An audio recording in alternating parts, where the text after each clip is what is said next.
There's a darkness to the sky. The simple thoughts I recognize. Can't you see their beauty in my mind? Can't you see their beauty in my mind? Keeping you away. Keeping you away.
Hello, everybody. Welcome to Talking Siege here on the Rainbow Six ANZ channel. It has been a long time since we've had a caster from overseas on the show, but Interro has made his way, gotten up early for us this morning, so we're pleased to have you along. Thank you, Parker, for joining us.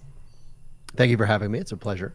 Lovely. So we've got a lot of stuff to run through tonight, but first I just want to say that myself, Sky, and Cthulhu have been running this show for a really long time, and this is going to be the last episode on the Rainbow Six ANZ channel. So thank you to everyone who has been watching us over the last, how long is it? Has it been 2.5 years? I think it's been about... Yeah, just about that, yeah.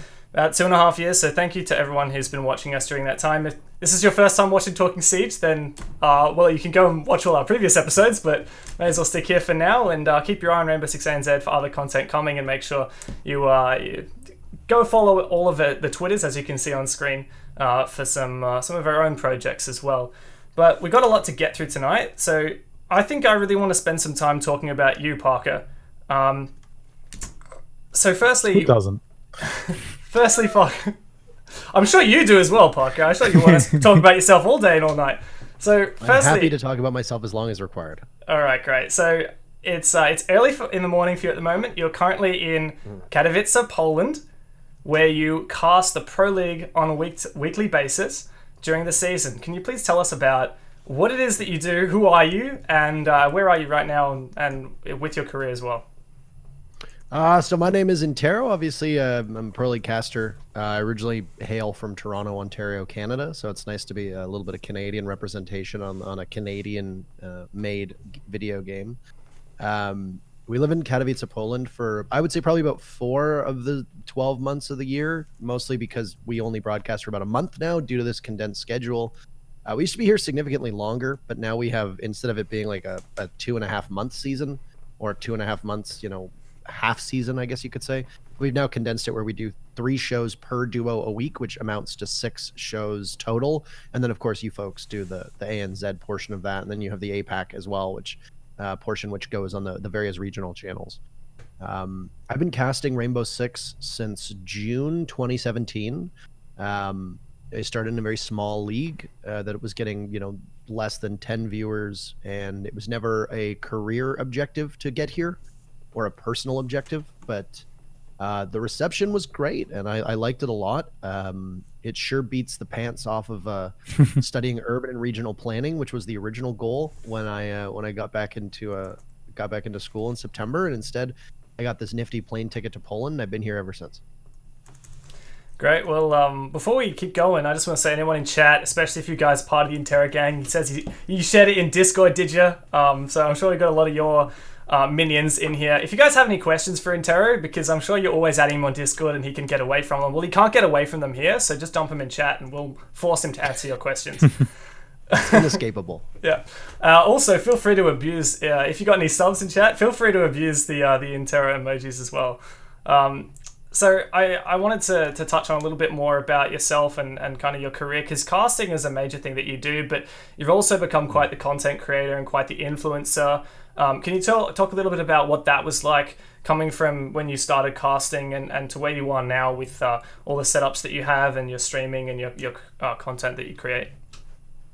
Well, it's wild to me because I wasn't really like a streamer, and I didn't really digest a lot of content prior to getting into this. I only started watching Twitch like maybe 6 months or so before I actively started casting, and Twitch culture was really foreign to me. I embarrassingly didn't know what like Kappa and PogChamp and Forehead and stuff like that meant.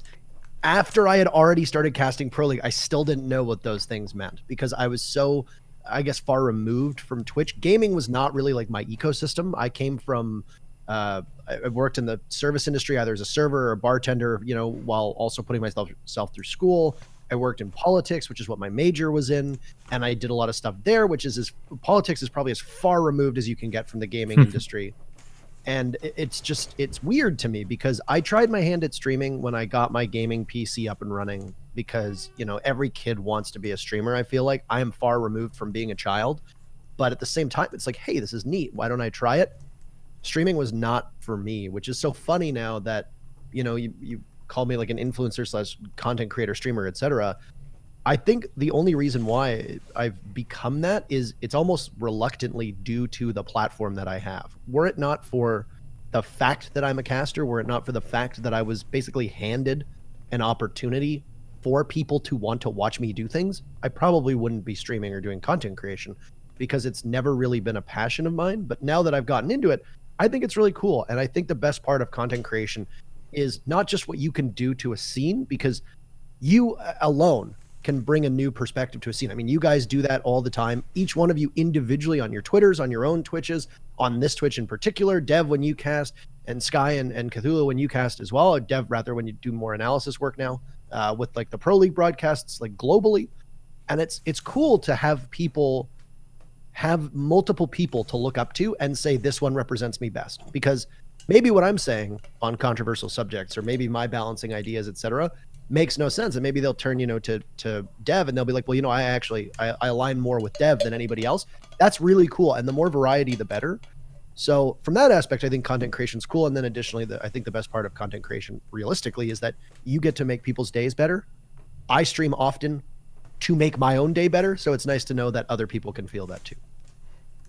Actually, on the topic, you did mention that when you got into it, you got presented with an opportunity. Could you maybe delve a little bit deeper on that? Kind of explain how like you ended up getting that opportunity and how you ended up getting to casting essentially Pro League. I started casting a league that was called the Siege Contender Series, and that was also somewhat reluctantly. I was between jobs because in Canada, at least, it's referred to as shoulder season, which is when it's after winter, it's spring, the patios aren't open, restaurants are kind of at their low point because people have just finished Christmas shopping, and a lot of people are, New Year's resolutioning still. They want to eat less, they want to drink less. And then, you're kind of warming up towards the summer, literally, pardon the metaphor as well. But typically you find yourself, a lot of seasonal hires get let go. I had left my job because I didn't like it, and I had enough money saved where I was like, I can take like 2-3 months off. That's when I applied for school. I got into that urban and regional planning part, and I was looking for a new job, and I got it. But the problem was that they didn't need new hires until, May or June. So I was like, okay, cool, whatever. I have nothing else to do. I had some friends that were in a league, and the guy who originally was casting it, like I said, the viewership was like 5, 6, 7 people. It was nothing remarkable, nothing, to really fight over. His PSU stopped working, so they didn't have anybody to cast. And a friend of mine reached out to me, and I was like, sure, I guess I'll do it. I'll try it. And it was good. And the people that tuned in liked it enough that word spread through North America very quickly that, hey, there's this guy that's like actually not bad at casting. And it sucks to have to contextualize this because I know it is kind of mean-spirited, but this was also at the time where Panky had just left. The only people casting were Kix and Bloodbath, and one half of that duo did not have the best reception and the best reputation amongst the community. So there was a desire amongst, I think, a good portion of the pro community and the viewership to try and find alternatives. And I kind of got in on the ground floor because there was like one other community caster at this point. Wasn't there? I think that was it, right? Wasn't there also Emzo and Milosh occasionally making appearances as well? Or am I mistiming it at some point as well? No, you're correct. Emzo was doing the previous online seasons and then did all the lands, but they had scaled back the amount of people who were casting, whether it was because of stuff behind the scene or not. And then they were just running with the three. They were running with, Panky, Kix, and Bloodbath. And then Panky kind of departed really, really suddenly after the 6 Invitational, sometime in the spring, and there was a hole that needed to be filled. Now, Emzo was doing Challenger League at the time. He was pursuing jobs outside of casting. Milosh was having visa issues, and he couldn't get a job on the Pro League desk, so he was working events, but that was about it. And like I said, there was one other like North American community caster, which was Tamies. That was it, other than Emzo doing Challenger League. I ended up getting to a point where pros started tuning into CCS and a variety of other matches. And then I did a Go 4 or 2 on my own channel, and I got the attention of people who said, give this guy a shot. He's better than one half of the current duo that's operating at the moment. Why not try him out? And I randomly ended up connecting with Kix one day on Discord because I was trying to run a 10-mans, and I know that he had this automated system for when he did the Pro 10s. So I reached out to him and basically said, what system do you use to assign 10-mans? I need this to be a quick process. And we just got, chatting. And next thing you know, he goes, "Would you move to Poland?" And I said, "Well, it depends on when." We became friends after we talked a couple times. We gamed a bunch together. I barely knew him. And then he said, "You know what?" He goes, I'd like to cast with you if you'd like to come to Poland, and I'll do what I can. And I said, "Sure, let's do it." And he appealed to the right people at Ubisoft and ESL. And 3 months after I started casting in September 2017, I got offered a job from the project manager in ESL Poland. Right. I'm sort of interested to ask you. Obviously, you mentioned that you get that massive opportunity. I know something I've dealt with a lot. When you get that opportunity, I'm sure you have friends, family, and people around you. How do they sort of react to that? How do you sort of convince them? Because I know to a lot of, especially for me, family and friends, esports is quite a foreign concept. So to sort of be like, yo, I'm dropping everything. I'm going to Poland to do something that is obviously quite foreign to these people. How do you sort of explain that? And I guess sort of what was their reaction to you making this giant leap? Oh, they hated it. They did not support it at the beginning at all. My mother's take was, finish school, go back, get your degree, etc. If you want to get into broadcasting, why not do this for a year and then go back to school and then come back to this? And I had to basically explain to her that, this is like catching lightning in a bottle. This is not going to happen a second time. I need to stick with this. I'm not going to be able to go back. And I actually had a bit of a trial run at this before, because in 2014, I dropped out of my university degree at my very final year because I was so burnt out. I was overloaded with work. I was working full time to pay for my schooling while doing a full course load, while also doing extracurricular work and working down at the legislature, doing political work. So I was totally worn out, and I had almost no room on my schedule. And I was doing that for about two and a half years. Probably the toughest 2 years of my life in terms of like actual workload. And my parents fought with me for the final year, basically saying like, go back for one more year, go back for one more year. I relented and I went back for one more year, which was 2013 to 2014. And at the tail end of that one, which was then going into my final year, I said, I'm done. I'm going to take some time off. And I basically fled. I dropped everything. I quit my job. I quit all my political work. I quit all my campus work. I postponed, technically deferred my degree. And I moved about 3,000 some odd kilometers west into the mountains in Canada. And I worked there for 2 years. So I'd already kind of had like this soft trial run where I basically just told my parents, like, I don't care what you say. I'm still going to leave anyway. So when this came up and my parents were like, we don't think you should do this, blah, blah, blah. I think they knew like he's just going to do the same thing he already did, which is where he's going to be like, I don't care what you think, I'm leaving and you guys can deal with it, which is basically, I didn't have to do that because they were like, this is a cool opportunity. Why not take it? Let's see where it goes. And it took about a year and a bit until I think my mother was truly approving of the choice. My dad was more likely to be on side, but he has his worries as well. But I think my mother now is like, she tunes into as many of my Twitch streams as she can. She follows me on Twitter. Like, she keeps abreast of all of it. She follows the pro scene now too. And it's been like a remarkable transformation. And really, it's just your parents need to trust you, and you need to work as well to convince them that this is a real job. This is a real industry. People make lots of money. People make good money. People make full careers out of this, and it's only growing. That's the big thing too. A lot of people don't know about it because it's still so new. In 20 years' time, this is going to be as legitimate of a business as we see real television broadcasts. I'd say we're almost already there, but it's just going to continue to grow from here on out. So it's understandable that they think it's foreign now, but give it time, and I think a lot of their fears and worries will be reassured. I mean, a whole lot of actually broadcasts, at least I know for stuff like League of Legends, is being already broadcasted on like ESPN. There's a few of the broadcasts. Even Siege was actually broadcasted on satellite TV here in New Zealand as well. Yeah, in Brazil too. We got the finals of Sao Paulo, and I believe the finals of Rio were both broadcasted on Brazilian television. Yeah, because I remember we had to delay one of the matches because the television crews couldn't get there until like 5 o'clock or something like that, if I remember correctly. It was either Sao Paulo or Rio. I can't remember which one it was. Also, don't know if I'm supposed to say that out loud, so I don't know if I just broke something, but... Oops. I don't know if I'm allowed to talk about that, but I'll get you out of it by pivoting you with another question. Yes. I wanted to touch on, since you've talked so much about especially kind of the trials of getting to where you are now, I'm sure that there are a lot of people out there looking up at casters looking up at the pro league scene, just as you looked up, no doubt, to the casters before you and other people in the industry before you.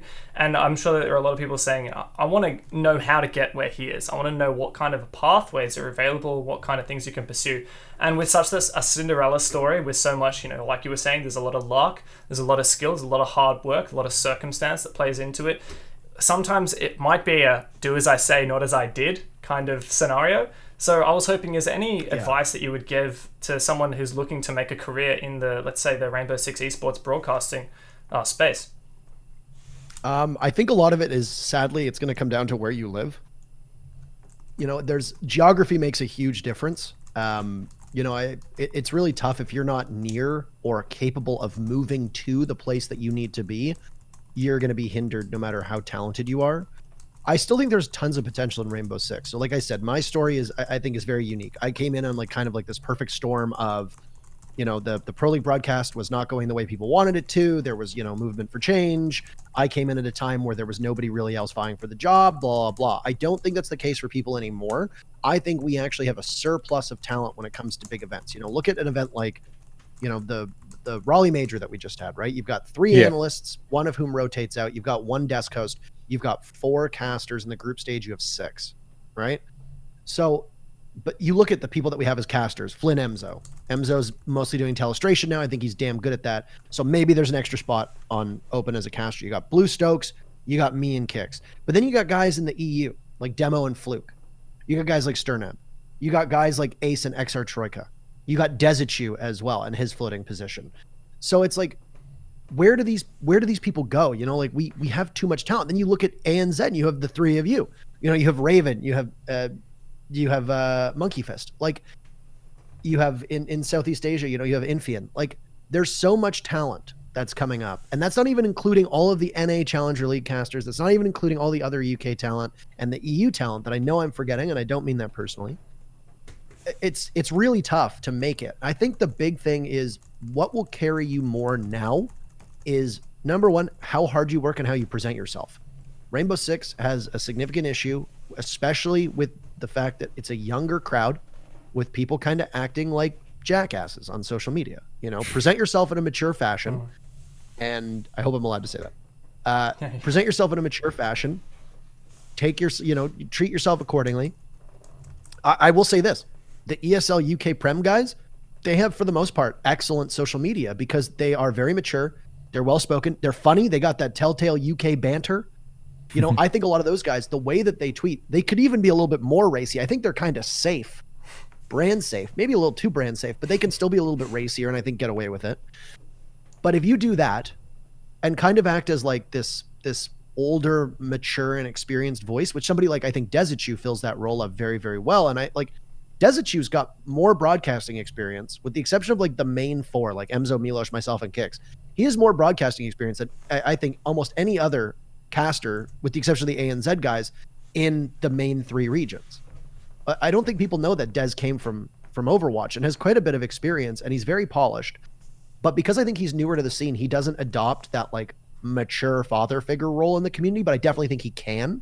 I think he has the ability to be more of a voice of reason in the community, but he is a little isolated, and he's also got some other stuff on the side, so he doesn't always just cast. But I think model yourself off of that. And then the other thing too is it's like, just be really damn good, which I know is so silly to say. But if you are truly an A+ top tier caster with tons of potential, you will climb very quickly. Doesn't matter where you live. You will climb very quickly, providing you are willing to relocate, possibly to Katowice, Poland, possibly to anywhere else, depending on where there are LAN events, if you want to work regional leagues, etc. You will climb very quickly. And it's tough because there's so many people that I think are about like the same level right now in the amateur scene, and North America in particular, and I know that this is going to hurt a lot of NA casters' feelings, I don't see the same potential there that was there a year and a half ago. A year and a half ago, you had guys toiling down there like Stokes and Flynn, and I don't see a new Stokes and a Flynn down there yet. Maybe one day. If you are good enough, you will climb very easily because there is tons of opportunity, and there's a hunger for more experienced casters or more talented casters amongst the more experienced casters. So the 2 things to take away from that: work really, really hard, constantly get feedback, watch a lot of other broadcasters. I watch a lot of esports and I watch a lot of traditional sports. I had no formal training when it comes to this kind of thing.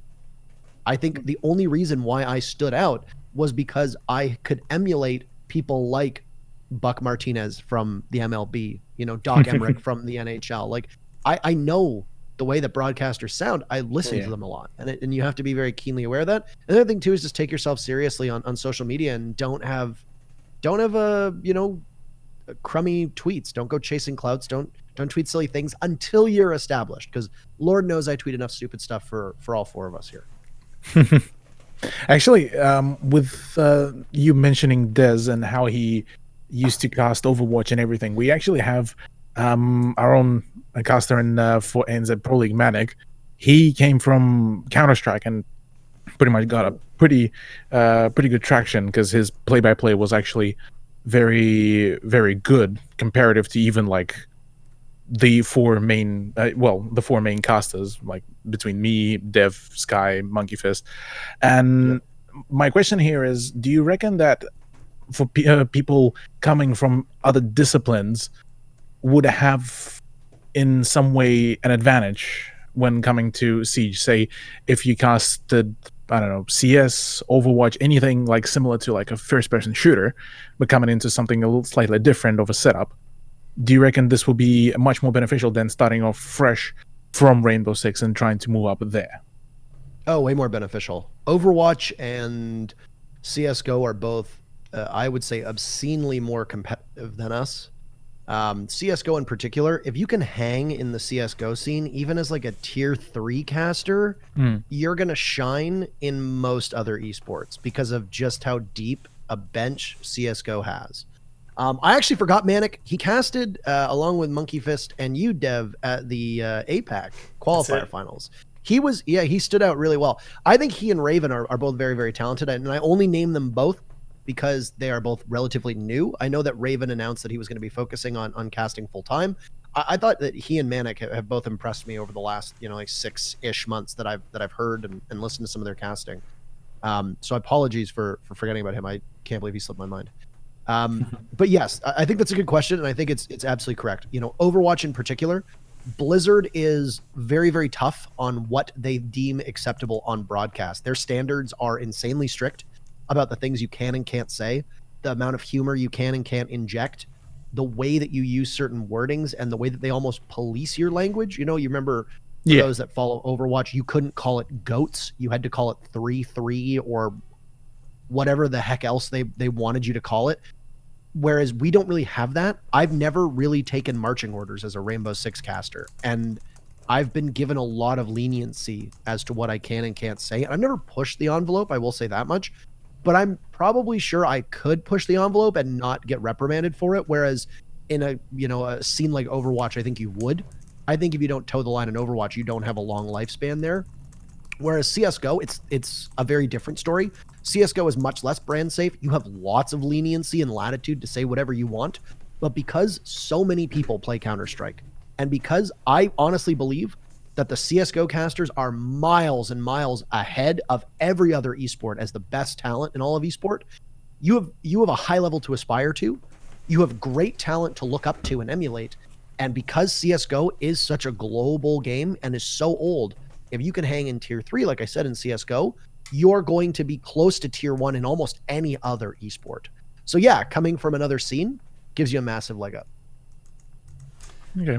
I wanted to chew back onto some of the other things I had prepared with like you were talking about your career earlier and kind of that trajectory that you've had. I thought it'd be nice to have a bit of a moment for you to kind of reflect and tell us a little bit about what you would consider some of the big milestones for you, because you've talked about where you started and some of the steps on the way to get here. But as a caster who's now had several years of experience casting at the tier 1 of Rainbow Six, you've casted some of the biggest events. What are the ones that really stand out to you? What are those big milestones? Were there any moments, even fairly humble moments, that made you think, wow, this is really something to think about and something to remember? I think the biggest moment in my career will always be the very first SI. Getting to go to Ubisoft HQ and actually see what it was like, get to meet Alex Remy, getting to meet Epi, Justin, all them, and actually get to like experience all that, and then immediately pivot to the actual event itself, which in my opinion still holds to this day the distinction of the greatest match of Rainbow Six that we've ever seen. To be able to stand on that stage as somebody who had been casting Pro League for all of 2 months, because keep in mind, I came in at the end of September. I casted from like September 26th till like November 3rd. And then we did the Sao Paulo finals, which were a tire fire, if you recall, with everything burning down on the first day. We had like 3.5 hours of delays. Computers were breaking, it was raining, the venue was leaking. And that was like a trial by fire. And then immediately after that, to then go to SI, I had only been casting professionally for 2 months at that point. And I was entrusted alongside Kix to do the finals of SI 2018 as a Canadian, standing on Canadian soil, casting a Canadian in the grand finals, with the great storyline that we had of a North American team, to hear the crowd backing them by a Canadian-made company. It was like, it filled me with this sense of like pride. And I'm not by no means like a guy who believes in like that whole national pride and stuff like that. I think that's hogwash, but it was still like kind of like endearing. That was a huge thing for me. And I hate that it happened so early in my career, because I don't know if it'll ever be topped. So I think it's all downhill from here. But I would say that probably the next closest was when Ubisoft reached out to me to immortalize me in the Behind the Siege series. At that point, I'd been in the game for about a year, because they reached out to me in like October, November 2018, and basically said like, we want to honor you alongside, 8 other people with, artwork and basically like an interview / mini bio. And, that was... It was something else. And it's like, I don't remember if you were on the floor when mine came up, James, but I was standing next to Zeronic on the floor while it was playing in the venue. And it was just like, I was standing next to Zeronic and I was just like watching it. And at one point it got like emotional. I had to turn away. And Zeronic put his arm around me and he just goes, "It's crazy what esports does, eh?" And I just like kind of nodded, and he goes, "You earned it, buddy." And he patted me on the back. And I just like, I started like very quietly crying on the floor. And then I had to compose myself because I had to cast the next match, which was coming up in like 5 minutes. So I didn't even really get to like savor it. I was like standing there watching the video and I was like, damn, I got to get right back up there. So that's probably like the second biggest moment for me, I got to say, was that. And I'm speechless, like thinking about the importance and significance and the fact that I was somebody that popped to mind for, this huge video game company. And then the third biggest was a childhood dream of mine. I've always wanted to go to E3. I used to grow up during recess in school reading Electronic Gaming Monthly, Nintendo Power, PC Gamer, etc. And I always would wait because E3 was always June. We'd drive up to the cottage. It was a four-ish hour drive from northern Toronto up to the cottage every summer, and we'd always stop at a gas station. And my parents would always buy me whatever gaming magazines were in there, so that for the 4.5 hour drive, I would read EGM or whatever in the car just to keep me quiet. And I'd always flip through it. And I'd see all the new upcoming games. And I always say to myself, like, I'm going to be in E3 one day. I'm going to go there. I'm going to experience it. And, Ubisoft reached out to me and they said, "We want to invite you to do it. And we want you to cast a show match." And I was like, that's super cool. And then 2 days before the event, I'm talking to Epi. And I made a comment to him about like, I'm going to be in the theater. I was like, to watch the actual like thing. I think that's going to be really cool, blah, blah, blah. And he goes, "No, you can't. You have to do rehearsals." He's like, "We need you on the backstage." And I was like, "Oh, that's kind of a bummer." And I was like, "Wait, rehearsing for what? Like I'm casting a show match. There's nothing to rehearse." And he looks at me and he goes, "Homie, you're doing the Rainbow Six portion of the E3 conference." And I was like, pardon me? And he goes, "Yeah." He goes, "I don't know if I was clear enough in the email. You are presenting the Rainbow Six portion of it." We're standing in the back lot 2 days before the event in LA. And I'm like, excuse me? So not only to get to go to E3, to experience something that was a childhood dream, but to actually be in the conference itself was just utterly mind-blowing. And those are probably, in my opinion, the 3 biggest career milestones that I've hit so far. And if there's one thing that I take away from all that, it's that I think your parents have finally come to terms with the fact that they just can't keep you quiet anymore. A magazine's not going to cut it. They cannot. You have the internet now. It's out. If anything, the magazine gave me skills that I would use later in life to be louder. So Great. Okay. Since we've talked about some of your biggest achievements and your proudest moments, I thought it'd be good to kind of touch on the fact that I think outsiders, it might look like everything is very glamorous, but there's a lot of challenges. Things can be difficult. You have really, really long days for broadcasts, which is, all of us right here on the panel know. You have a lot of travel, can be traveling quite far. There's a lot of work. What time is your broadcast, your next broadcast? What time of day, local time, is your next broadcast? It's at 7 p.m., so it's 7 not that bad. We're working the same schedule, so we're working. Kix and I do 7 p.m. on Mondays, 10 p.m. on Tuesdays, and then technically Wednesday nights, but it's technically 2 a.m. Thursday morning for NA. So we have kind of like this sliding schedule downwards. So broadcast can be any time of day for you, especially when you're casting leagues on the opposite side of the world to you. Talk a little bit about what kinds of challenges and how do you deal with them, and what does it kind of take to get through those? Well, I mean, I've always had a pretty brutal sleep schedule, so for me, it's actually not as hard as other people. Some of the USN guys struggled really hard with, being awake at night, especially in Katowice. Not to slag off on the city, because obviously Katowice is a great place, and I have no objections being here. But it's not exactly an international or global city, so your ability to communicate with people outside of speaking Polish is very low. And in fact, there's it's not even that; it's that there's a huge portion of this city that is like resentful of the fact that you speak English, which has given me a new perspective. I've never been a racist or xenophobic person. I've never been the kind of guy to be like, you're in Canada, speak English, like a lot of other people are. But it has definitely given me a new perspective on the discomfort that I'm sure new Canadians feel when they can't adequately speak the language that they're expected to speak.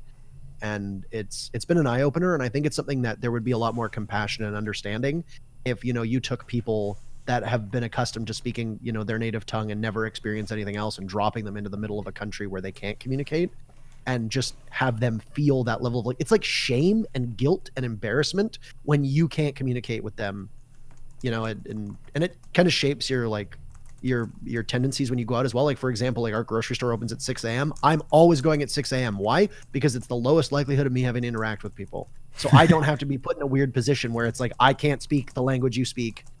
So I feel like really weird about it, like I don't want to be a burden, and I feel like a burden all the time. But the schedule is really something else. Once I got blackout curtains, easy mode. I can stay awake and sleep whenever I want, and it's not a big deal. Do I miss having a routine where I wake up at 8 a.m. and I get to have my morning coffee or even earlier and watch the sunrise, and then, have a normal day and be alive when normal people are alive? Like, yeah, I definitely do miss that. Katowice, in addition of not being a global city, also shuts down at like 9 o'clock. So that's especially problematic when you're waking up around that time and you're awake until like 10 a.m. So that's a major challenge, is you're awake when nothing is open and there's nothing to do. And when I say nothing is open, I mean that there's like a couple bars and like pizza places that do delivery, and that's it. And it's like it's like the dead around here. Nobody's out, nobody's walking around, nothing. Like, you can go to bars, sure, but I mean, like, what are you gonna go? You're gonna go drink and you're gonna talk to a bunch of people who speak Polish. You can't communicate with them. So it's certainly a challenge. It makes it also a headache to try and plan with friends back home, because you never really know, as I'm sure you can all relate, you never really know like when you're gonna be going home. Like I can literally be getting a flight booked 4 days before I'm flying home, and it's like, oh, I guess I'm going home now, or oh, I guess I'm going to this event now. You don't always have the luxury of having a heads up. So the schedule is by far and away the most brutal part, especially now with like health worries, trying to adhere to a proper diet and eating well. It can be challenging, but I see it as a challenge worth tackling head on, and I want to rise to that because I think it'll make me stronger in the long run. But it definitely could be a better situation where we're working on the hours that we actually broadcast on, instead of working 4 of 6 shows a week, which are in the dead of night. Since we talked a lot about your career from the genesis of your casting and where you came before that, I wanted to move and talk about what your aspirations are for the future, because I think a lot of people might look at you and be like, wow, that's Interro, he's made it. But I'm sure that yourself, you have a lot of ideas of where you want to move going forward, and what kind of achievements you want to accomplish that you haven't touched on yet. And so I thought it'd be great to give you some spotlight and kind of understand what's going on in your head. I never really expected to kind of get into this position. I fell into it, so I'm assuming that I will probably fall into my next occupation should casting burn to the ground at some point. I don't really have like a long-term thing. I can tell you right now that as a 29-year-old who does, in some respects, have a goal of maybe having a family at some point in my life over the next 5 to 6 years, I will probably want to settle down in a more permanent location because I don't anticipate I will be living in Katowice for the rest of my life. I don't even know if I'm going to live in Europe for the rest of my life. You know, I think that there's obviously benefits to this continent, but North America is very much home, and I miss it quite a lot when I leave, despite the fact that I am very well aware of all of its drawbacks. It's almost like Stockholm syndrome. It's like you leave NA and it's like, you know that it's like, it's just like North America just has so many things that are just like objectively worse than Europe. But it's like you don't care. You don't care. You don't care because it's yours and it's comfortable. Yeah, it's home. Yeah. Yeah, it's home. And like I said, it's like Stockholm syndrome. It's like you leave, but you don't want to leave. You can't leave. You've convinced yourself you have to stay. It is literally Hotel California. You can check out, but you can never leave. But no, I mean, looking long down the road, I'd like to ideally have a family at some point. I don't know how strong of a feeling that is. It's growing as I get older, which is frightening. Because like when I was like 24, 25, I was like, I don't want to have kids. I just want to travel. And now I'm 29 and I'm like, yeah, I've traveled a lot. I've traveled around the world in terms of mileage 7 times in the last 2 years. I think I'm pretty good.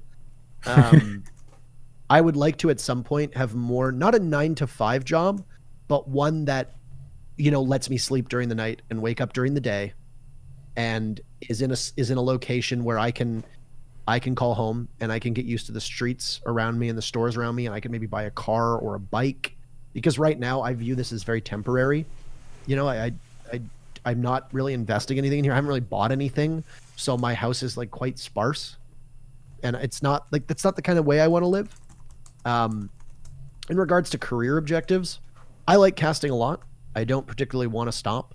I'm aware that casting brings with it certain challenges that would run directly counter to what I just specifically said about my long-term goals. But I think what I would like to do and what really interests me is once casting runs out, let's say that well runs dry and there's no more casting opportunities ever, or I'm past my prime and, you know, I'm old and washed, I would like to ideally get into something like content creation, something like, you know, Rooster Teeth or Achievement Hunter, that kind of thing, where, you know, you're situated in a location, you work with funny people, you produce good content that, you know, whether it be journalism, whether it be, you know, videos, long form content, etc.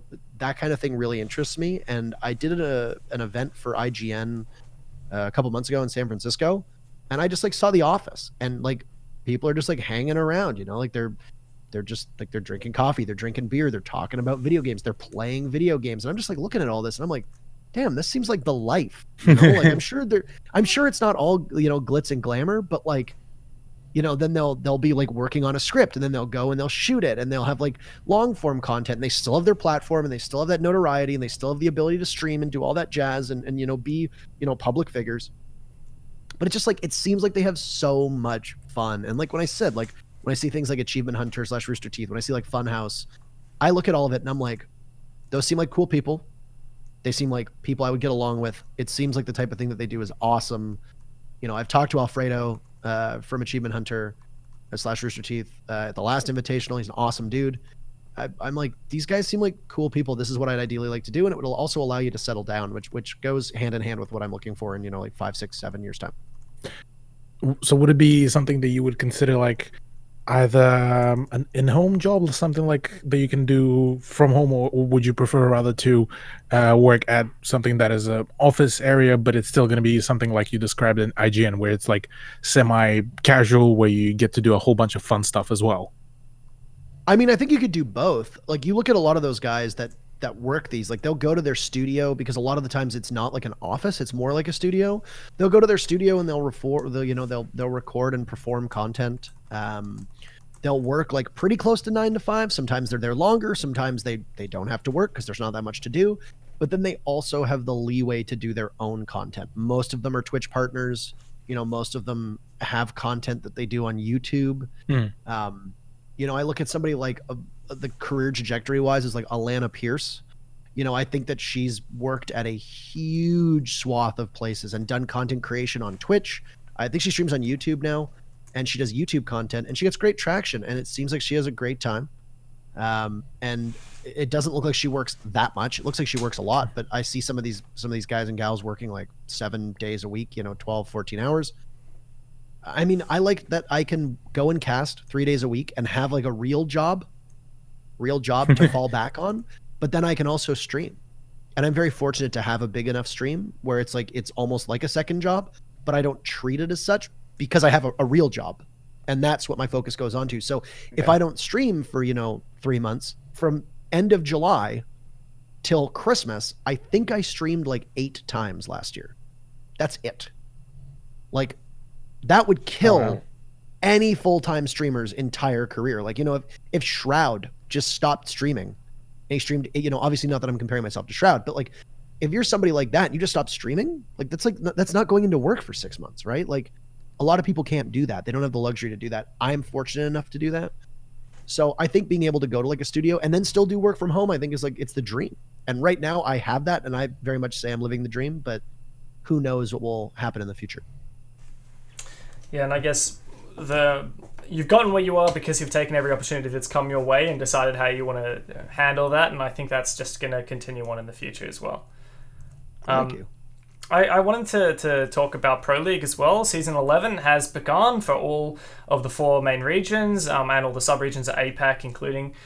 So I think we wanted to go through some of the results and have a bit of a discussion about, we've had a couple upsets, so I think pretty interesting stuff to talk about and kind of see where we're at, what we're feeling, especially because, these 4 weeks of Pro League in January for the first split of Season 11 are really going to, I think, give us a bit of information going into Six Invitational of what things are going to look like there when the teams do clash. So, Sky, do you want to go through some of the Pro League results? Yeah, for sure. So I think we'll start off with Europe. So for play day 1, we're just going to run through all of the results first, and then after we're going to really break it down and have a discussion about it. So for play day 1, we had Fours 7-3 Na'Vi, G2 7-5 BDS, Rogue 7-5 Chaos, Empire 7-1 Vitality. Play day 2, we had Empire 7-3 BDS, Rogue drawed with Na'Vi, Vitality 7-5 to G2, and Chaos 7-5 Fours. So guys, what do we think about that? What were the score lines that we found interesting? What were the upsets? I've spoken enough, so I'm more than happy to take a back seat and let you 3 delve into it, and I can just kind of provide my thoughts when needed or even closer towards the end. I mean, we did get you on so you could speak, Parker, so don't feel like you need to shut up anytime soon. All right. I'm not getting out of this, then. You're still speaking at a much lower percentage of when you do your own Just Chatting stream, so consider this an easier job. That's true. And you were casting some of these matches, so I guess maybe we can start giving kind of our thoughts on some of these, and then kind of feel free to jump in and steer the conversation whenever you like. Yep. Cthulhu Sky, is there any particular one you wanted to jump in?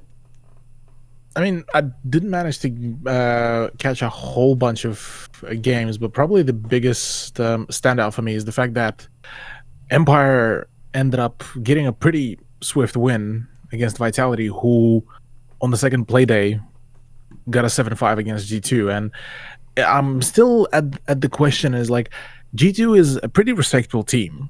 Like, all of these players are fantastic, but I've seen, like, on a few posts on Twitter, a few posts on Reddit, RG2 becoming washed, and I'm kind of at the point is like, not really, but at the same time, the results are, they keep on degrading.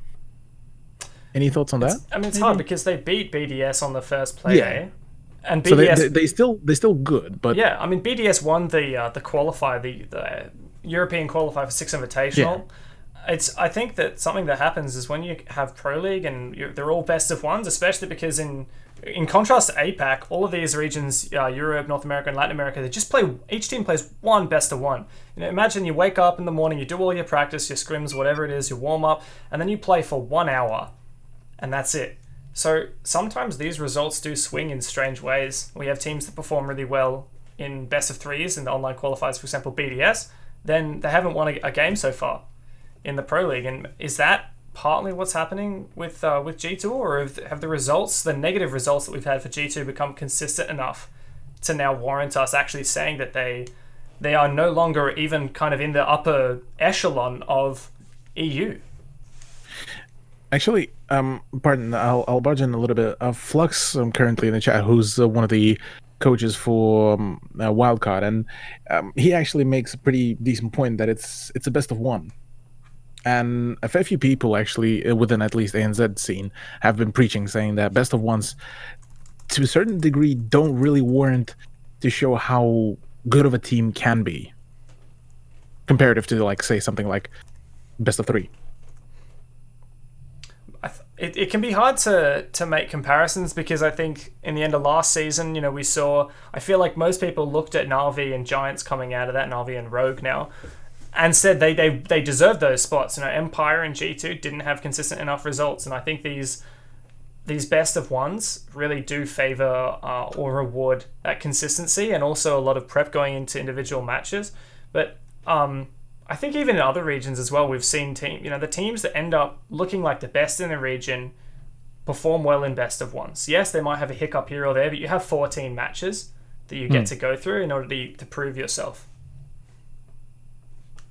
Yeah, no, I think it's really interesting. I think another storyline that's pretty interesting is Na'Vi, who obviously just won Tokonami Japan, and to come back into EU Pro League, and to obviously losing their first match versus Fours, and then drawing on Playday 2 versus Rogue. I guess it's already shown pretty initial troubling signs for them, and not being able to, per se, carry that performance over. Yeah, the Fours Na'Vi game was really, really entertaining. I found that it was the first game, I think, of season 11, full stop, because EU was the first day to be streamed, and Fours on their roam clears on Clubhouse looked incredibly strong, and it's difficult to poke holes in Na'Vi, because in EU especially, when a good team doesn't perform, I think it's just as much their opponent who's really, really stepping up and doing an excellent job, as Fours did against Na'Vi. And that's the really difficult thing with Europe, is every single game, it's like two tier 1 teams playing against each other, and you never know which way it's going to go. I think that's really the story of Europe. I mean, I've taken heat from various regional fans before by saying that Europe has been the most competitive region in Rainbow Six for like 7 seasons now. There's very rarely an undisputed weak team, even a team like Sisu, who unfortunately through the second half of last season lost every game like 5-7. I still think they're probably top 4 in almost every other region, and they finished dead last by a mile in EU. And I've even said, and we got to see it at the Raleigh Major, I've even said that EU Challenger League teams would be better than half of most regions in Pro League. And that's obviously been pretty unpopular. But I don't really, I'm not trying to earn popularity points with those kinds of things. Sometimes you have to kind of face the truth and face the facts. And, we're looking at a team like BDS who, seemed like world beaters. They came in and, they earned the qualifier spot. They dismantled Secret in the SI quals.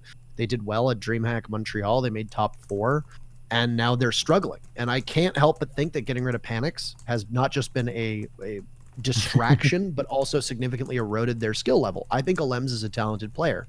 I don't think he's as good as Panics. I think Panics was their second best player. For whatever reason, the second time now we've seen Panics get dropped, not over performance. And that's a major problem for these teams, because you have a player like Panics who clearly something is going on behind the scenes there that is affecting the team. And maybe he's a distraction, who knows? But there is definitely less fragging potential on BDS because of him. Na'Vi, they're not winning their gunfights.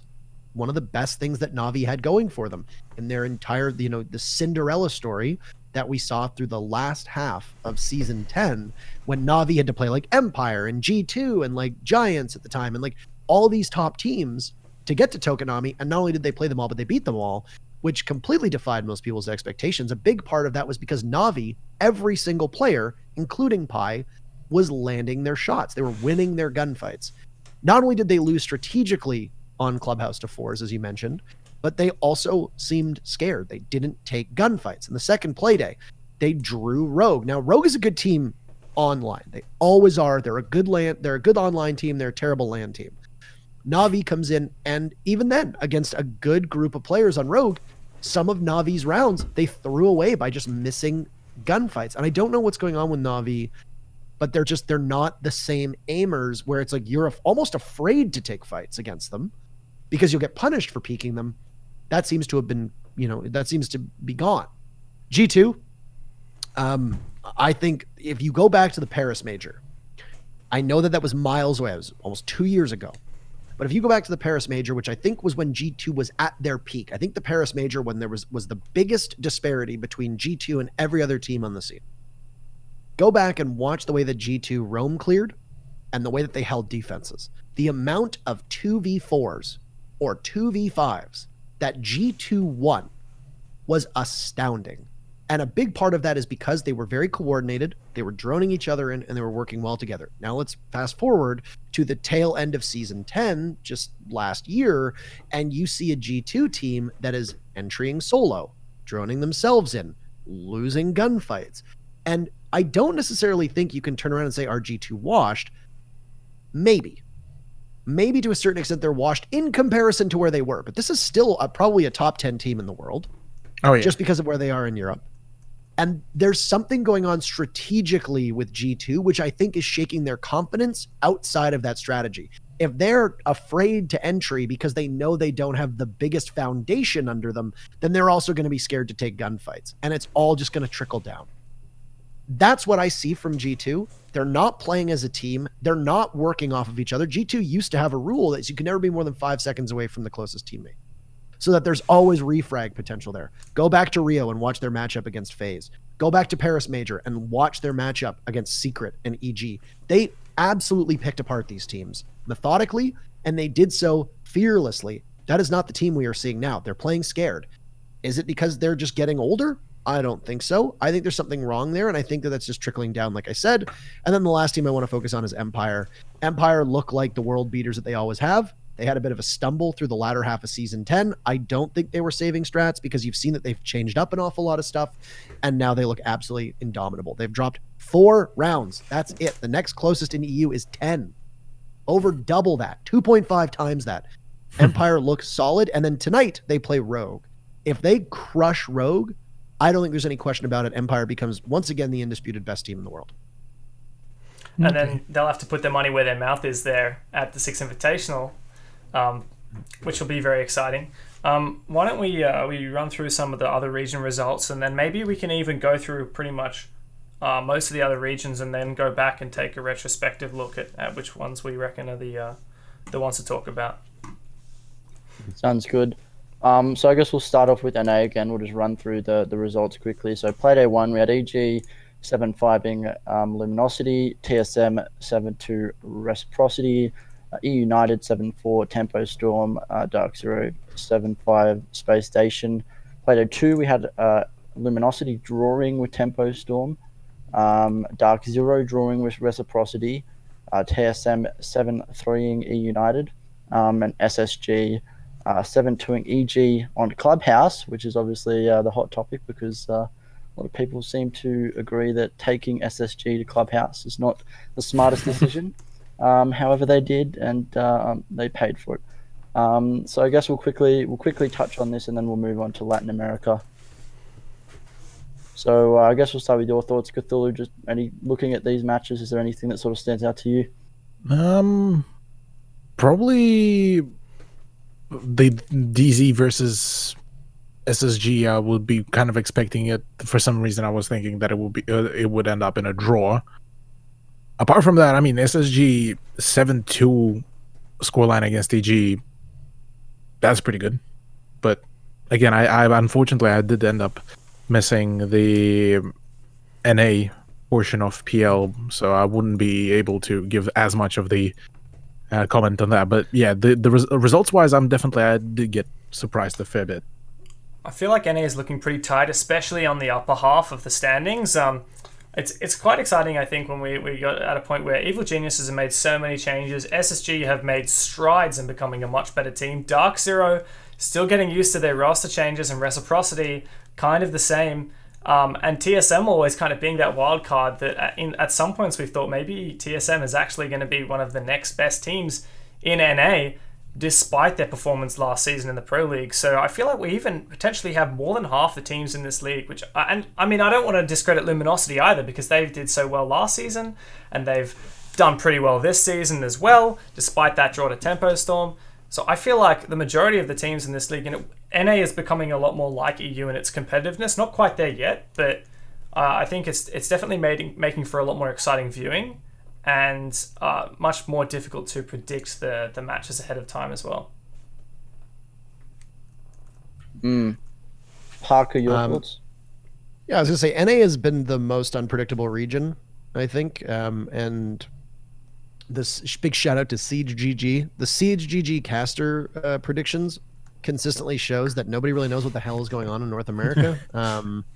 And it's crazy to me because it's like in EU, it's unpredictable, but there is at least like some method to the madness because you generally know which teams are better than which teams. In NA, you know which teams are indisputably better than some teams, but then they just blow it in matches. And I don't really know what happens. You know, that very first play day, I think most things went pretty according to plan. You know, EG beating LG was a bit of a shocker, in my opinion. I am not high on this EG roster at all. You know, do I think EG's a top 4 NA team? No, I don't. Rec is in dead last right now in NA, which is very strange because I don't think they're the worst team in NA. I think that Rec is probably a top 4 team. You know, you look at TSM, Dark Zero, and Space Station. I think if SSG and TSM as well, TSM looks like they've gotten it under control, but let's see about SSG. If they're able to figure out the whole best of ones format, I think that TSM and SSG will rightly be in the top 3. I think they're both top 3 NA teams right now. I think that Dark Zero online is probably the best NA team, but they struggle with consistency. And the other thing with Dark Zero that I will give them credit for is that they can muscle out a draw when required. You saw that matchup. What was it against Reciprocity on the second play day where they were trailing and it looked all but lost. And what happened was DZ caught fire, not Rec really falling off. That was a lot of praise to Dark Zero on the way that they played it. The question marks for me are going to be Luminosity, E United, and Tempo Storm. Frankly, I think Tempo Storm looks like the worst team in North America right now. Their match against LG was LG choking really hard. I think LG should have probably done better, and I think that LG roster is, with the way that the LG roster's played on and off, I think they have the potential to be top 4 in NA, but the question is, will they get there just because of how top-heavy NA is? Are they a better team than TSM, Dark Zero, or Space Station? I don't think so. Are they a better team than Reciprocity? I think that's their closest competitor. And then you've probably got EG and E United battling for the next spot, and then Tempo Storm at the bottom. Also, as a side note, it's hell to try and memorize these teams because you have TSM, TS, and TR. Like, you know. But anyway, NA I think was probably the least exciting region through the first week. I think that Latin America was more exciting. And I know we'll talk about that in just a second. But TSM with Geo on that squad, if they continue to play the way that they've played, I think they're going to finish atop NA, especially with the first 2 matches under their belt. The question is, who gets second? Dark Zero, a lot of people said they kind of messed with a good formula by bringing in Skies and Eclipse. I don't know. I think that Skies and Eclipse are going to add an awful lot to that team. The question is how they're going to play around them. And then SSG, I'm very high on SSG. I have been since the Invitational last year. I think they have every tool in their toolkit to make them the best team in North America. They struggle to realize it consistently. Will they be able to build something with all the firepower and all the tools they have? That remains to be seen. It's remained to be seen for 360 days now, give or take. So that's going to be the big question mark for me is SSG. What happens with them over the next 12 play days? I mean, surely SSG has been like already on the rise as well, ever since probably the bigger showcase was Ogapit as well, where they managed to get to grand finals. Yeah, I think one of the things that makes it particularly exciting is the 3 teams that you're really hyping up there. Parker, TSM, Dark Zero, Space Station, all these 3 have qualified for Six Invitational alongside Team Reciprocity, who also have a few question marks above their heads. So Yeah. especially TSM, I'm wondering how they'll perform on LAN and how they'll perform if they get to it on stage as well, if they make playoffs. Space Station the same, because Space Station were eliminated in groups, if I recall correctly, last year in the Six Invitational. But at Raleigh and Sky, you called it. You were supporting SSG all the way, and they really did so well, made it to semis, if I'm not wrong. So once these teams get on LAN, I think Dark Zero also had a great performance on LAN as runners-up the seasonal 10 finals. But I know a lot of people were critical in saying maybe they had. They beat a weakened phase, and then they beat Airwolf, who hadn't had very much time to study Dark Zero because they were focusing on Giants. So maybe Dark Zero still need to prove themselves on LAN as well, which is why Six Invitational is just going to be stacked. I, no matter who gets the invite, SI is going to be hell in a cell. I don't envy any of the teams. No. That's what makes it so exciting is, you've got Empire who are sort of starting to surge back up, but obviously neither Empire or G2 managed to make it to Tokoname. So it's almost like, it's anyone's to take. It's going to be so exciting. Moving on now to Latin America. Again, we're going to go similar format. We'll run through and then discuss it. We had Playday 1, Black Dragons drawing with Elevate, FaZe 7-5ing NIP, Ints 7-4ing Liquid, and MIBR 7-5ing Team 1. Playday 2, we had Int 7-4ing Made in Brazil, Liquid 7-2ing 1 Esports, FaZe 7-3ing Elevate, and NIP 5-7ing Black Dragons. Dev, thoughts on these? I think that Latin America is a region with that has consistently had a couple of teams that are just above the rest. FaZe, MIBR, Team Liquid. I know some of these teams haven't, NIP of course. Some of these teams haven't quite kept up their consistency. Team Liquid hasn't had a great few Pro League seasons, but they've done really well outside. They won the OGA Pit Minor in Croatia. And I'm really glad to see that some of these other teams that we're seeing consistently put a fight to these top ones, like INTZ. Team 1 I would also put up there, but unfortunately they haven't done so well in the Pro League in their 2 games thus far. It's great to see INTZ in particular kind of keeping pace. And yeah, I think it's a big question mark out of which of those kind of core teams will remain or will get to the top for the end of Season 11 and go to LAN. Especially, I think a lot of people have high hopes for Team Liquid because they hit such a high point. They won Pro League in Season 7, and here we are 4 seasons later, and their Pro League ever since hasn't really been dazzling at all. And I think that's the question mark for me. INTZ has really surprised me, but it shouldn't when you look at that roster. VNX, Drunks, Duds, and Vits have all had great success outside of other teams as individual players.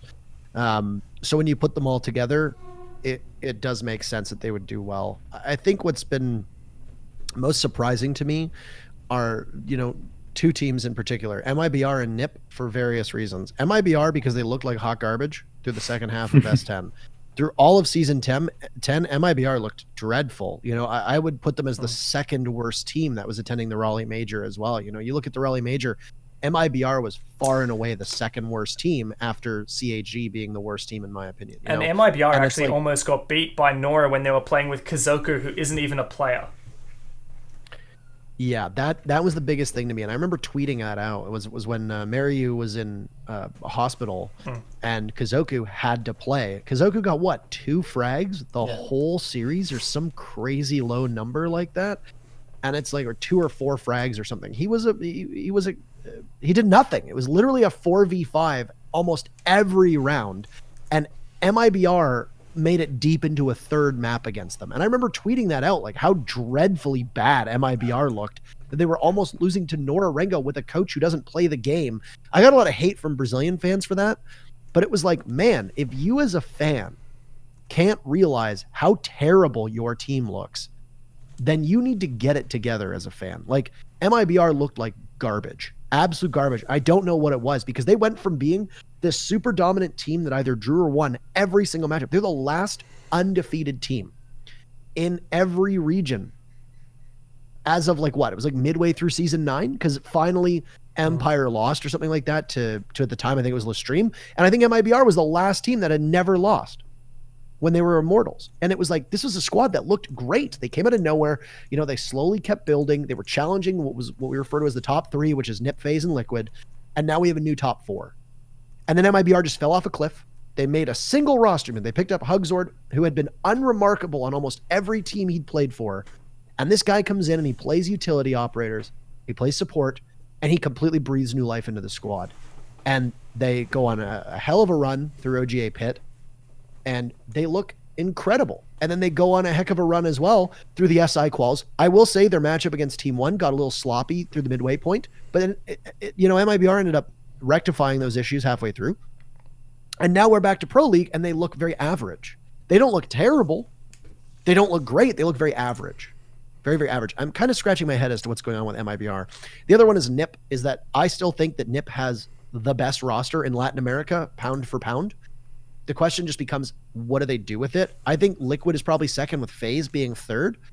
I think FaZe, despite not having the overall strongest roster, I think the one thing that FaZe does exceptionally well is they play the best as a team. Liquid has those shimmers of brilliance as well, where it's just like some days nobody is beating Liquid, period. And then there are other days where Liquid looks like a bottom 4 Latin America team, and they don't look that good. And that's really interesting to me, is that they are so wildly inconsistent. But NIP, who have had consistency issues in the past, they almost got relegated. They were almost in relegation season 8. People forget this. They ended up finishing like 7th or something like that, 7th or 8th in like season 8. Narrowly avoided. They were dead last at the first half of the season. NIP have looked incredible since then. They flirted with the idea of Gohan. I think NIP could have reasonably won Tokonami were it not for visa issues. But now they look like an average team as well. And I know that it's still too early. We were only 2 play days in. But I've seen so much sloppiness from NIP. And all of Latin America as a whole, there really haven't been that many clean matches. INTS and FaZe, the 2 teams that sit atop the standings, are the only 2 teams where I'm like, yeah, they're playing pretty clean Rainbow Six. The other 6 teams in Latin America are like, what is going on? Why are you playing like this? So, yeah, results-wise, at least, I mean, for me, it was probably the biggest kind of surprises, like you mentioned, with NIP being considered one of the better kind of rosters within Latin America. Ended up having some issues against FaZe, but then managing to, get a 7-5 with Black Dragons. Do you reckon it will be... actually, that's a question for all of you guys. Do you reckon that is just Latin America in general that is still having occasionally consistency issues, like all across the board for all the teams? Or is it just something that is just the online portion being just something that a whole lot of teams is being plagued? I don't know. I kind of feel a bit what you were saying, Parker, with some of these teams not looking... Sometimes they just don't play to their potential, and not even if this is their maximum potential, they're not playing close to it. They're actually playing quite far from it. It's similar to when you're watching G2 and you're thinking, this isn't what you guys are capable of. You're capable of so much more than this. And I really don't know what the underlying cause of some of those performances is. And that's where it becomes very difficult and speculation starts. If you're an outsider looking in, that speculation isn't always going to do much good, because we have no idea what's going on inside these teams. Day-to-day lives, coaches, analysts, it's their job to kind of regulate that. But for me, if I have to predict these matches week by week for CGG, I find it very difficult because of that, because you see these teams who don't always reach their potential, and some teams exceed what you'd think is their potential as well. I think that Latin America is ground zero of play for your region, not play for the championship. And Latin America has always been that way. They're very isolated. They are by far and away the most aggressive region, period. And I think a lot of times it bites them. And that's why, a lot of people refer to them as... See, I haven't really watched a lot of Thai Rainbow Six. I will say that much. Just wait. Just wait? Okay. I will say that overall, I think that Latin America is extraordinarily aggressive. And a lot of times they lack a lot of that finesse and strategy, and they don't really bring a lot to LAN. And time again, NA and EU teams have said LATAM is the easiest region to counter strat because they don't change anything. They do the same thing every round, and they don't really have that depth to bring a new arsenal of weapons to a LAN when you need to, So you look back at the first essay I casted, SI 2018, FaZe versus EG, because the way the map pick shook out, it was a skyscraper match. EG doesn't play skyscraper. A lot of people were thinking, okay, well, FaZe's permabans were always Chalet and Skyscraper, or maybe it was Coastline and Skyscraper. I can't remember now. But Skyscraper was one of them. And people were speculating, oh my God, Skyscraper as the ultimate tiebreaker. Maybe FaZe is something prepared. Nope. And it was a really sloppy match because neither team had anything prepared. And I think the defenders won every single round, except finally there was one attacking victory. Anyway, Latin America is a region, like I said, it's play for your region. And many LATAM teams have spoken about the amount that they learn and they grow when they boot camp outside of their region. MIBR spent a month and a half boot camping in Europe. They played ranked as a team. They full stratted. They played EU teams. And they make a deep run in OGA pit. They win SI quals. They look incredible. How much of that is the fact they had exposure to the best region in Rainbow Six? I don't know. And then you look at other teams, Liquid as well, boot camping and playing outside their region. You look at NIP tweeting that after they scrimmed G2 at the Raleigh Major, they learned more in a single set of scrims against G2 than they did scrimming Latin America teams for an entire season. Latin America really needs to shift its focus from just playing to beat other Latin America teams in order to stay competitive. Because right now, I will say, as a region, they look like they're trailing both NA and EU, which has not always been the case. I would have put Latin America ahead of NA for a number of seasons. Now it looks like Latin America has fallen off. And that inconsistency, I think, is because you have certain teams that are trying to play to a regional meta, and you have certain teams that are trying to play to an international meta, and they don't always align. And sometimes, halfway through a game, if NIP is playing a global meta and they're getting, their butts kicked by Elevate and they're down 3-0, then now they're going to start playing their regional meta and they start winning again. But now you're falling back onto old bad habits, which you shouldn't be doing. And therein lies the problem. So I think that kind of helps explain why we're seeing what goes on with Latin America. And slowly but surely, they're going to get more international exposure. But for the time being, half of that region needs to start focusing on competing globally. And in order to do that, they got to start practicing a little more and they need to boot camp more. Right. Okay. So now let's shift our view to APAC, essentially. We'll quickly run through all of the sub-regions as well, and then we'll kind of sink our teeth into that in case we wanted to discuss any of the big results. But for now, let's start off with ANZ.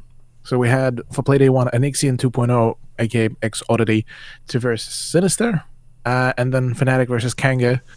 And for Playday 2, it was Wildcard versus Homeless and Mindfreak versus Fury. So for Playday 1, Anixian versus Sinister ended up in a 2-0. Fnatic, it's a draw and a win. Wildcard versus HL, a draw and a win again for Wildcard. And Mindfreak versus Fury, that's 7-2 and then 3-7. So a trade of points. On the side of Japan, there's the Detonation Gaming versus Festival LBX, and then there's Fav versus Unsold, and Guts Gaming versus YGL, and obviously the big one, Cyclops versus Nora, which ended up actually still in favor of Cyclops, being a draw and then 3 points for them. Then for Korea, things were pretty simplistic. Scars versus Axiomatic, 7-4, 7-3, and then Trippy versus Axiomatic was a draw and 7-4 in favor of Trippy.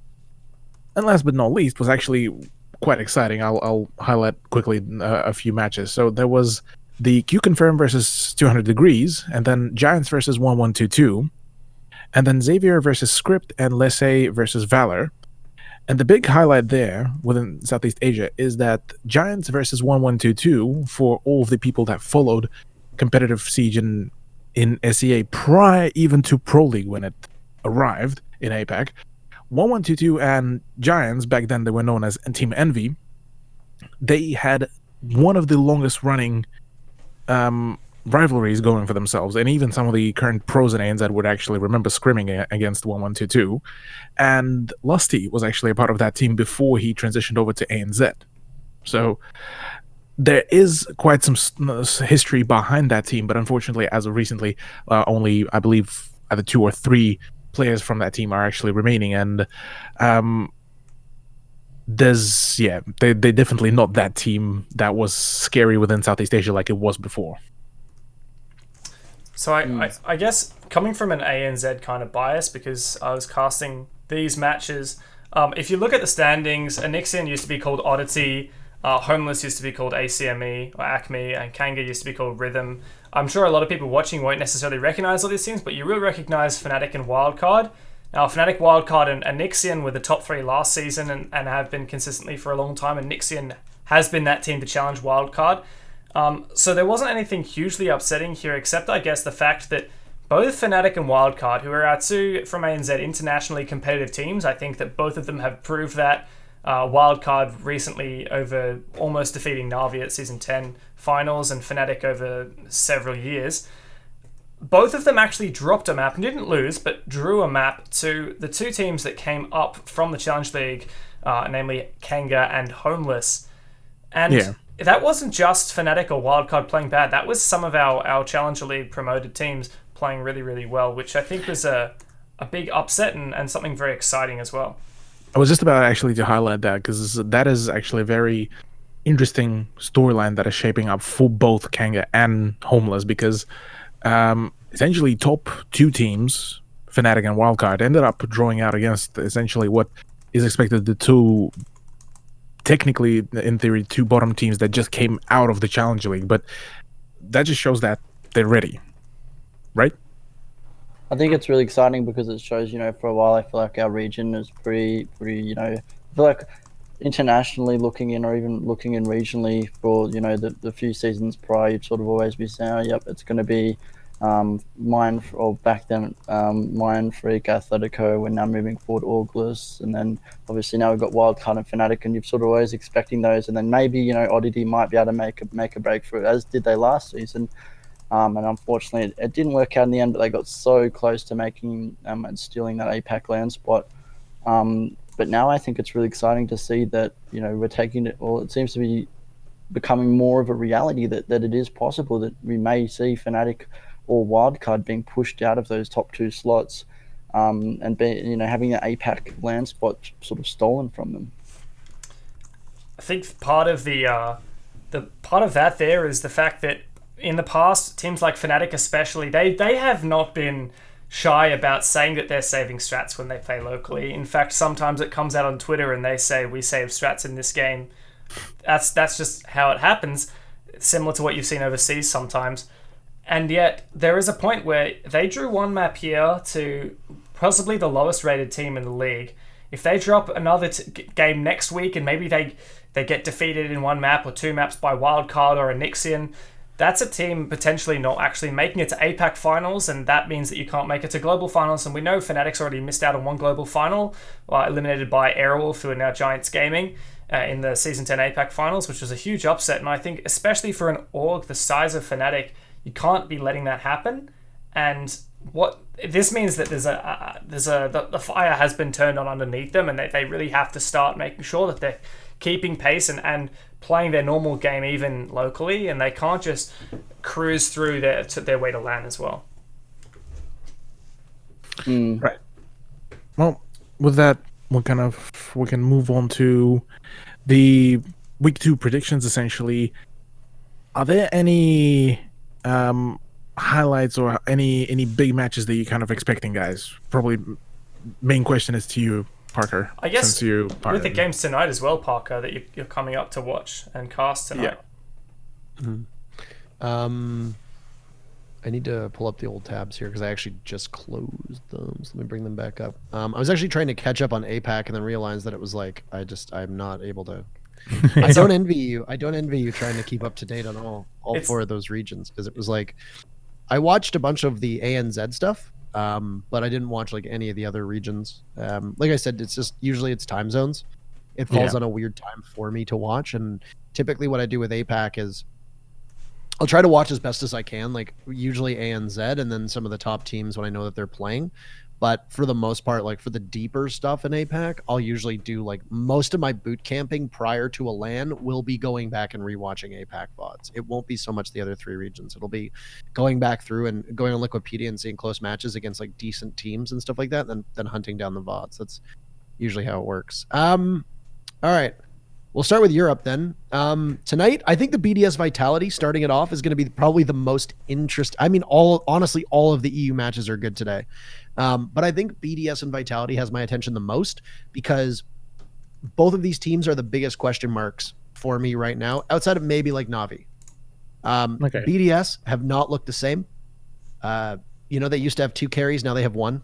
How are they going to do up against a team like Vitality that is obviously still trying to adjust to what I think was the biggest and most significant roster moves of any team in the 3 regions, which was Vitality picking up Hungary and Goga on a team that already has very openly struggled with English communication in the past. You've got a German, a Finn, 2 Frenchmen, and a Spaniard all communicating in English at varying levels of comprehension, and having to do so while in the meat grinder that is EU with only a couple weeks-ish, maybe a month-ish and a half with this roster under their belt. And Vitality used to have that very specific slow play style that was a hallmark of Vitality that they seem to have largely moved past, but they still show signs of in different rounds. How are they going to play up against BDS? That's the big question for me.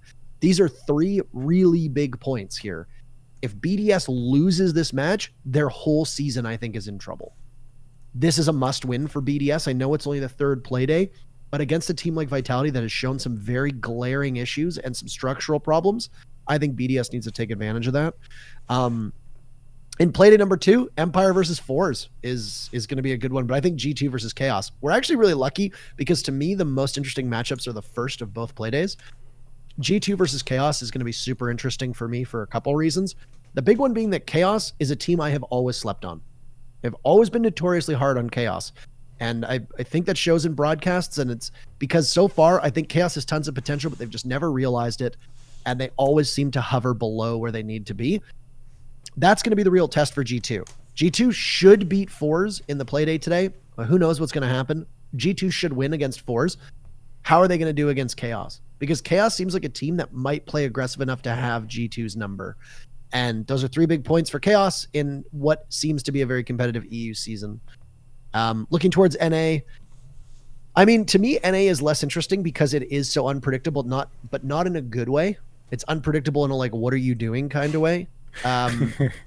Going into Playday number 3, I think that the most interesting match is going to be EU versus Luminosity, because EU looks like they're on the upswing. Reed looks like the greatest player that's ever touched the game, and Luminosity is a team that needs to sort their stuff out. In Playday number 4, I think the most interesting game is probably going to be EG versus Rec, because that is a must-win for Reciprocity. If they lose to EG in Playday number 4, Rec's season is just about done. And then you look at Latin America. I think MIBR versus Liquid in Playday number 3 is going to be interesting because MIBR has an opportunity to play a massive spoiler here. If Liquid steamrolls MIBR, then I think it's a return to form for Liquid. The rest of them are pretty standard. Inch should beat Elevate, Nip should beat One, FaZe should beat Black Dragons. This happens a lot in Latin America where it's like the 4 should always win.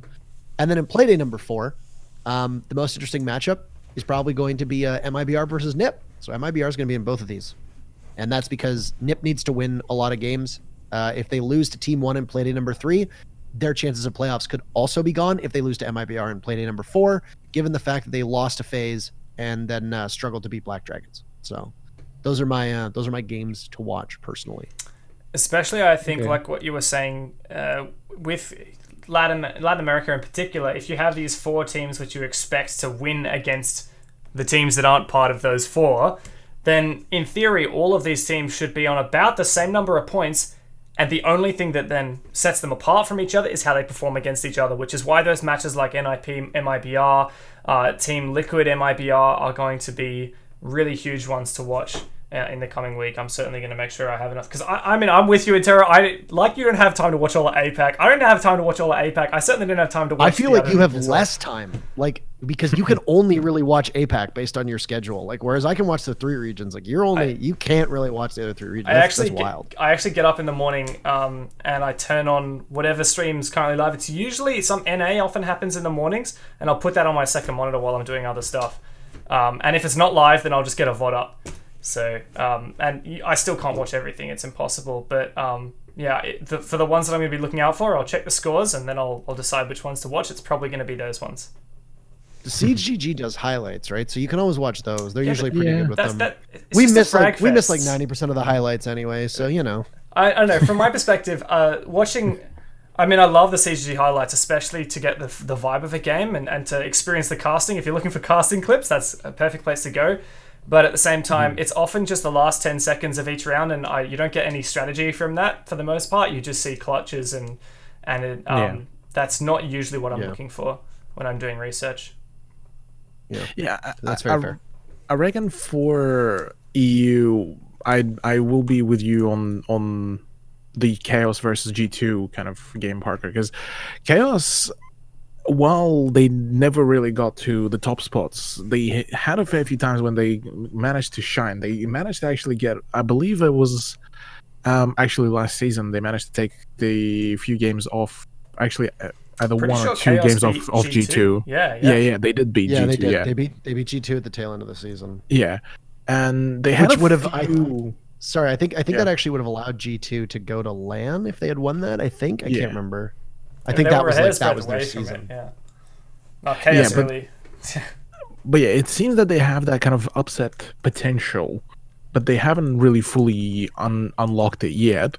As well as that, probably I'd actually be kind of keen to see how Rogue versus Empire would perform, because Empire are still there's still a slight bit of doubt. Can they get back to performance since they missed out on Tokonami LAN? But they kind of, getting, like you said, getting back to it. Apart from that, really, I'm kind of just curious to see how I will start forming the full opinion about NA and Latin America probably after the day 3 and 4, when it's gonna start kind of already getting to the point where it's like you can certainly see which teams are actually good and like on the standings higher up, and then kind of start seeing which ones are starting to fall back and maybe could form like a comeback storyline for themselves. Yeah, I've got to agree with both of you, Parker and Cthulhu. I think Playday 3 and 4 is really where we're going to start to get a really good idea of where these regions stand for now and what we're sort of looking to. You've sort of got Playday 1 and 2. You can always have, teams haven't competed for a while, and sometimes there will sort of be, the instances where teams won't play as good as they maybe should. But I think 3 and 4 is where these teams really need to show up, and I think after that we're going to have a really good idea of what to look to moving forward. I don't really think teams or a lot of people and viewers and audience really get this, but your trajectory through the season is largely set in stone by the 4th play day if you've won a lot or lost a lot. Especially losing. It's almost impossible to make up 4 really bad matches at the start of the season through the next 10 play days. And especially when we've gone back and looked at certain teams that have made it to LAN, they're making it to LAN with like 2 losses and 3 draws, or like 3 losses and like 3 draws. That's 6 games of 14 that they have played semi-poorly or poorly. If you start off the season with 3 losses in a row, it's almost impossible that you're going to make it to LAN, and exceedingly probable that you're going to be fighting in relegations. Now, the good news for these teams is that this season there are no relegations, as Pro League is going to be growing in NA and EU by 2 spots. So it's not the end of the world if you finish in 8th. In fact, the one thing that you don't have to worry about, which I actually think will help some of the worst teams, is you don't need to panic by making changes at like TSM did by dropping Jarvis because they thought they were going to get relegated. You don't need to panic and make changes just to try and stay out of relegations. If you're a team like Tempo Storm, or if you're a team like Elevate, who very clearly have issues, you can spend an entire season saying, hey, these 14 play days, we know we're not going to make it to LAN. We know we're not going to get relegated. Well, Elevate might, because Latin America is still 8, and I'm assuming it's still go. We haven't heard anything from them. I'm assuming that they're still going to have relegations. I don't know. But anyway, let's say for just argument's sake that there is no relegation for any region this season. If you're a team like Elevate, or if you're a team like Tempo Storm, you can look at it and say, let's spend the whole year, or the whole season rather, because it's 6 months, focusing on next season. Let's work on strats. Let's work on our scrims. Let's possibly set up roster moves for the future. We don't need to panic and hit, smash glass in case of emergency. We can take these 6 months, maybe work out a new roster, look long term, experiment with role swaps. You have that freedom, which is going to work really well for some of these lower teams, providing they use this opportunity correctly. Because I know that there are going to be a lot of teams who, I get the whole competitive spirit aspect. There are going to be teams who are going to be like, we want to win, we hate losing, and they're going to be impatient. Slow down. Slow down and realize that if you're in NA or EU, unless you're a bad player who doesn't want to get dropped on your team, if you're one of the people who's not getting kicked off of these teams because you're the best player on the team, somebody like Shaiko on BDS, for example, let's say BDS finishes dead last in EU, Shaiko knows he's not going anywhere. Look long term. You want to look to season 12. That is your start. This is a trial run for NA and EU teams. And I really hope that the lower end teams take advantage of that, because you might only have this season without relegations, because I'm assuming they're probably going to come back in season 12. Who knows? You only have this one shot. Don't mess it up. And I feel like a lot of these young kids are going to be impatient, and they're not going to see the forest for the trees, and they're going to go all out to try and win as many games as possible and squander the potential to be a better team in 6 months than the team that they are today. And that's a significant worry for me as a caster, because I want every team to be the best that they can be. And I think these teams have the potential and chance to do that. Yeah, it's definitely worth playing the long game, as you said, with the relegation changes, but also just through a round robin format. I think sometimes it can be deceptive. You look at, you might say, let's say you're a Fnatic fan or a Wildcard fan, you say, Wildcard, look, they drew up to Homeless. Oh, well, it's just one draw, they got a lot of matches to go. It stacks up quick, and they even a small mishap can make a huge difference later on in the season. And Wildcard experienced that last season. The fact that they didn't close out and get victories over Fnatic, and Fnatic managed to draw both of their games, and the fact that Wildcard lost to Oddity, that was pretty much Wildcard done and dusted, not getting it to LAN. Until they waited, and fortunately for them, Oddity messed up in their game against Fury. That's the only reason why they made it to APAC Finals, the only reason why Wildcard had the opportunity to make it to Global Finals, which they eventually did. And that's the true of any region. You really have to have that consistency. Now, I wanted to talk about the Six Invitational briefly, but before we go on to that, I think since we didn't really touch on them earlier, I kind of want to go over some of the roster changes that have happened, just briefly, because it's exciting and it's very cool. So Rogue, after their team in North America disbanded, relegated to Challenger League, disbanded, Rogue has decided to pick up the former Giants Gaming roster, which is really exciting for the European team. And Rips has also joined to replace Alphama. So we haven't seen a lot of good things out of this team yet this season, but they have a lot of hope ahead of them, and they also have that spot at the Six Invitational to look forward to. And something that happened as a consequence of this, I guess, is the fact that Vodafone Giants made their debut in APAC, picking up the Singaporean team formerly known as Airwolf.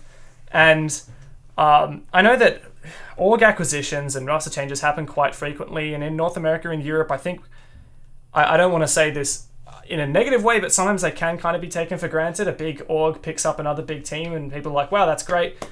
In APAC, this makes real difference for these people's lives and for the future of the esport as well. I've known these guys since for about 3 years, and online we've known them longer than that as well. But seeing these guys at LAN time after time, playing for basically nothing, having to contend with all the challenges of trying to make a professional esports career in Singapore, and then getting picked up by Giants, I'm incredibly excited for these guys in particular. And we also have Redeemer joining Team Reciprocity as a coach. Formerly did coach Rogue, and before that was a player for Space Station. So we'll see whether that can shake anything up for Reciprocity, because they certainly need it currently at the bottom of the standings. Anything you wanted to talk about in regards to those before we have a bit of a chat about Six Invitational? Parker? I can lead off. It's a no-brainer that Rogue would want to stay in. They have a pilot program spot. It's far too lucrative for any team that has pilot program skins to not reinvest in the scene.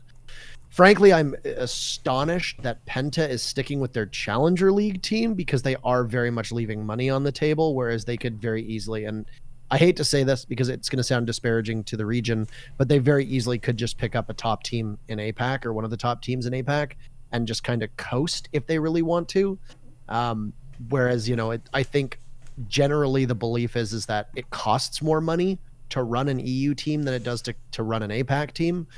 Salaries tend to be much lower in APAC. Infrastructure tends to be much lower in APAC, which sucks for the teams. But from an org perspective, like if you want to get the most bang for your buck, look at Cloud9. They picked up, the Mantis FPS roster. They're making bank on skins because Cloud9, it doesn't matter what team they have in Rainbow Six, they're a big enough institution that they're going to do well no matter what. And they have some of the best cosmetics in the game as well. I think Penta is hoping that their team makes it from Challenger League into Pro League, but they're leaving money on the table. They have the Twitch bundle. That's not there. They have, what's the other gun? They have the MPX or something like that. Like that's they have the Twitch and they have the. Oh, it's actually, the MPX, right? I think it's the MPX. I'm pretty sure it's so, Valk's gun. Yeah. I can't remember. I mean, I have thoughts on Penta. I don't run. They have the T5. any They have other Legion's stuff. gun as well. Yeah, but that was the first. That Yeah, was the yeah. very first skin that they got. I think they have the MPX. It could be Yeah. wrong. But I anyway. actually Yeah, still they have do. their charm from way back. They've been in the they were one of the OG pilot program teams since before it was They branded. had one of as the a first pilot charms. Yeah. program. Yeah, they have the huge Penta charm, if you Yeah. remember. Like that's the OG one. They've been in the scene forever.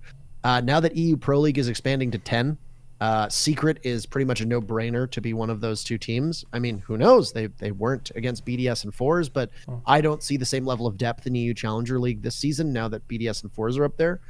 I think that the Sisu / Kona helicopter team, whatever the hell, the coptery team, whatever they're called, I think them and Secret are probably the top two teams right now. I don't think the Penta roster is very good. But they could very easily pick up, I don't know what wild card is paying their team. I don't know what their buyout is, but they could easily pick up the wild card. They should have enough money, they could look at other regions as well. And if they wanted to stay in the scene, I was very surprised by that. But you're right, these acquisitions, like Cloud9, for example, picked up Mantis FPS, and it's been a bit of a sad story because Mantis were exceedingly talented. They seemed to have everything going for them. They were destroying Korean Pro League. They always had a good run through the qualifiers.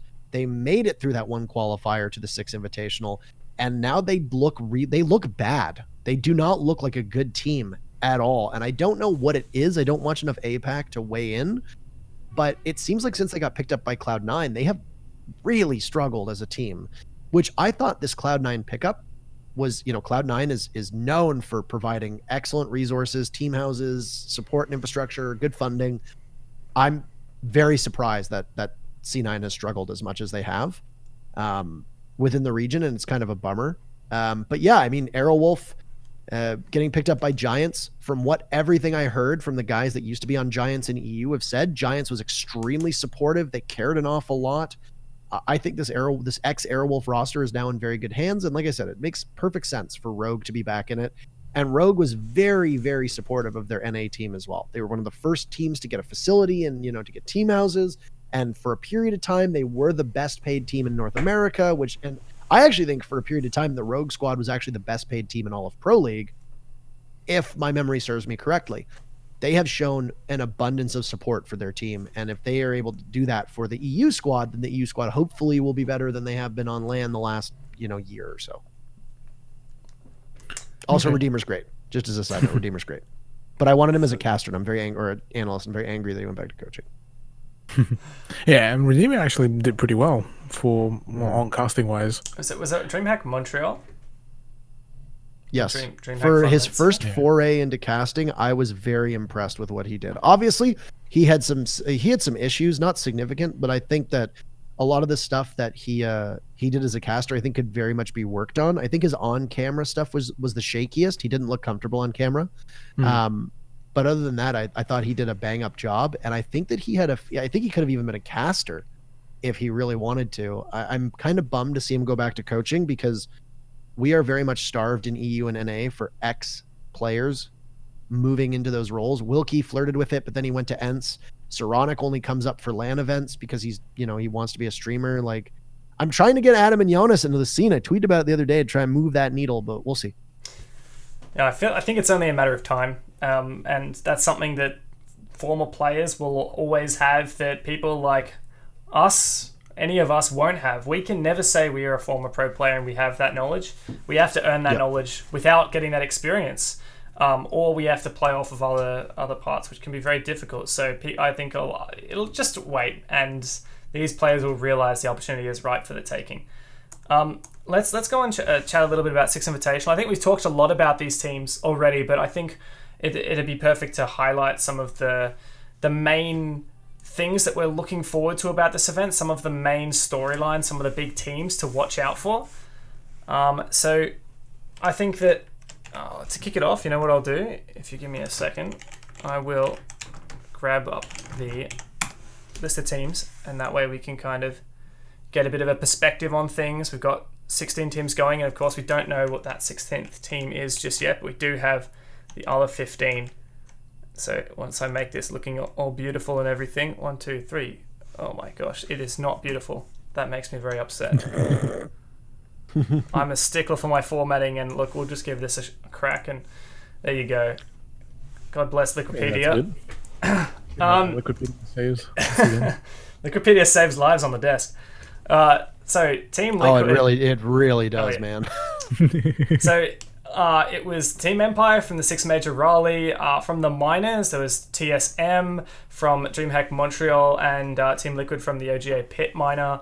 And then it was Giants Gaming, which is now Rogue, Dark Zero, FaZe Clan. Wait, no, sorry.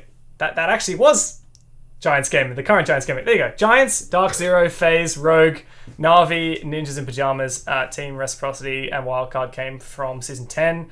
BDS, Space Station, MIBR, and Fnatic through the online regional qualifiers. One team yet still to be invited. I find it very difficult to predict, and I think this is the first major in a while where we don't have a team where we say that team should be in the grand final, or those two teams should be in the grand final. I mean, Empire. Yeah, I say think Empire as well. Yeah, but can you even say Screw you, James. We say Empire. Can you just host the show from now on, Parker?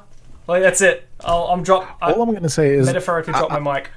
I'm kind of sad that I don't have the Russian flag for me, because that would have been a very subtle hint on. Well, who, you know who what? is going to be in the All right, grand finals. you want to play the Russian card? Well, I'm gonna fight right back. This is the first event where we have first global event where we have two Aussie teams, Wildcard and Fnatic, but we do not have two Russian teams because Force didn't make it through. Just pointing it out there. I mean, we only need one team to actually You're win not it. wrong. Look, I'm not going to keep this conversation going because Team Empire, I know they're probably favourites to win the whole thing, but, got to have my Aussie pride in there. I think they're strong. I think this is probably the best chance that Latin America has as well to win it. I think that NiP looks really good. I think FaZe looks good. If Liquid shows up, that's the question mark. If Liquid shows up and plays the way that we've seen them play on LAN, at DreamHack Montreal, at BR6, at OGA Pit, I think Liquid has a very good shot of making the grand finals. I don't know how they're going to match up against Empire, because keep in mind they lost to Empire. So, who knows? But when I look at this squad, I think the top teams heading into this, I think on LAN, and I know that NA fans will disagree with me here, I think on LAN, Space Station, Empire, TSM, and Team Liquid are probably the four teams that I would expect to go the farthest based on their pedigree and the way that they've performed on LAN the last 4, 5, 6 months. And obviously 4, 5, 6 months is a very long time frame, but we don't have a lot of LAN events to really keep updating that on, right?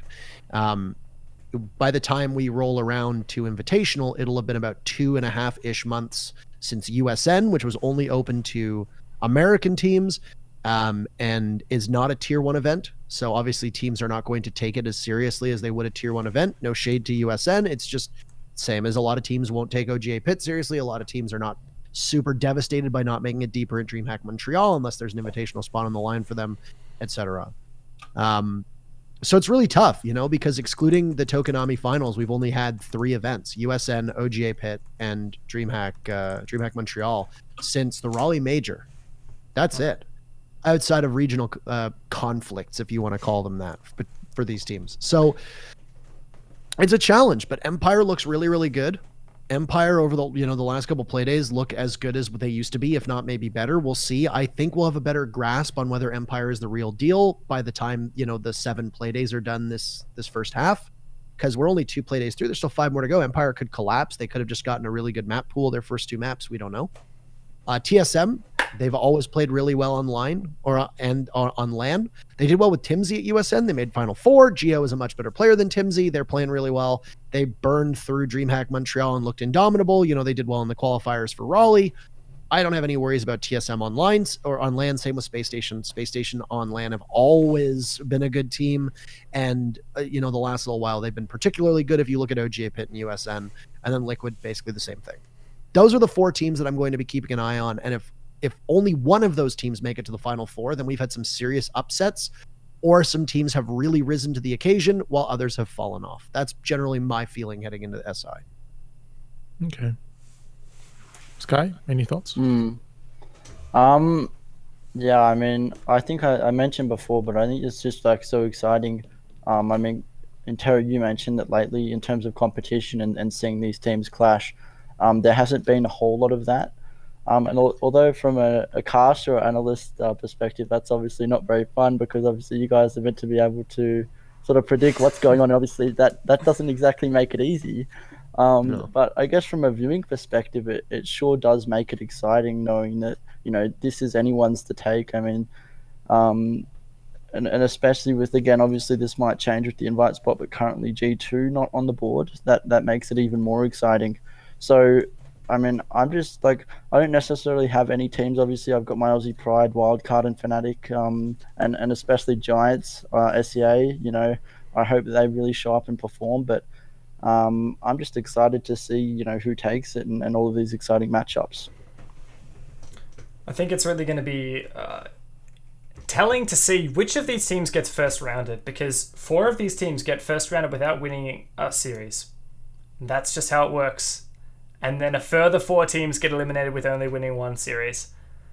And trying to start knocking these teams off the list is going to be very difficult, which makes it ever exciting, I think. And I'm really excited for the event. I think that Ubisoft Montreal knows how to put on a good show. They've been doing it for 4 years. And I'm particularly excited to see, which of these teams will come out on top, and whether we get that Team Empire grand final, Team Empire versus who. Will it be EU versus NA? It's been a while since we've had, I think, the EU-NA storyline on NA soil, and I think a lot of people are excited for that, mainly NA fans. We need that EU versus APAC storyline for grand final, honestly. I mean, I want to see Wildcard versus Fnatic grand final, but I'm not sure how many people I could get on my side with that one. I think it's going to be a fantastic event. Now, I want one-word answers from you guys. I don't want who do you think. I want who in your heart do you want to be the 16th team at this event. One-word answers only. Parker. G2. Cthulhu? Wildcard for me. Wildcard's already there, mate. Oh, for the invitational spot. 16th invitational spot. The 4s. Yep, I don't blame you. Sky? Xavier. Xavier, eh? All right, I'm going to go with Yeah. Secret, because that way we're all different ones, and Secret have been such a good team when they made top 4 last time. That's, I mean, it's going to be very exciting to see which team gets it, and whether that throws a shake-up into the mix. I think it'd be really exciting if the 16th team actually has a significant impact. But, any last things you guys wanted to remark upon heading into 6th Invitational? I think this BDS move to drop Panics actually looks very smart in retrospect, because I don't think they get the invite if they're playing with a LEMS. If they don't make that roster move, when they do, if they make the roster move ahead of time and they have a LEMS on that squad against Secret, I think Secret takes it. I think that Panics was a huge part of why BDS got that invitational spot. And because of that, I think that BDS are taking a significant step down. And this is a team that I think when they had Panics on the roster was probably a team that makes it out of the quarters or makes it out of groups into the quarters. I don't see BDS making it out of the groups with the current way that they've been looking with the LEMS on this squad. Now, like I said, they still have a month to figure this out and get those 5 play days under their belt on top of the 2 they've already had. They're running out of runway, but there's still enough for them to land if they really want to. I think BDS is, we're going to look back on that Panics roster move being one, maybe hopefully for the long term for BDS, but it is it is a shame because Secret makes it, I think, if they make this roster move before the matchup. As for G2, it's a controversial take and nobody's going to be happy with this. I am not a fan of an invite. I don't like it. I would like to see a structure where teams make it based on past performances. I think G2, despite their woes in the second half of the year, are still a team that deserves to be at this invitational. And I know that a lot of people don't agree with that. I think it's malarkey. I think that if you look at last year's success, G2 is the second most successful team. It doesn't matter over the last 6 months. Secret were not good enough to make it at a Challenger League. Secret were not good enough to qualify. The only event that Secret won was the Allied Esports Minor. G2 won so much and finished well every single season. The people that think that Secret have more of a merit to make it than G2 are delusional, and I don't mince words with them at all. G2 has a much greater pedigree last year, and even in the second half of the season, sure, they had a worse run through the SI quals, and they didn't do all that well at live events. Whatever. All that matters is that I think G2 should have gotten a spot. It shouldn't come down to an invite here. I would like to see Secret there. I would have liked to have seen Secret over BDS, and given the way that BDS is playing now, I think Secret would do better, but we can't go back and replay the SI quals based on a roster move. So I support G2, not just because I think that they are single-handedly the most iconic team in Rainbow Six, but from a storyline perspective. So what if they finish dead last and go out in groups? As a caster, my eye is on the story, and that's a hell of a story to tell. All right, Parker, well, meet me outside Macca's, back in Macca's at midnight, and we'll settle this like men. We'll fight. No, I mean, I'm with you. I think G2 is a fantastic team, and your remark about them being the second most successful team in 2019, even if you discount the Six Invitational, I think speaks a lot about G2 as a team. Now, moving on from Six Invitational, and I guess moving on from esports to some degree and talking about Rainbow Six and what the core of Rainbow Six is, Sky, you wanted to touch on some job postings that's actually come up from Ubisoft. Yeah, so I mean, obviously, all four of us play Rainbow Six, and obviously, I guess have professions in it in different areas. And what an amazing game it is! And I know for so many people, actually getting to, maybe become a caster or work on and somewhere, just something to do with Siege is a life goal.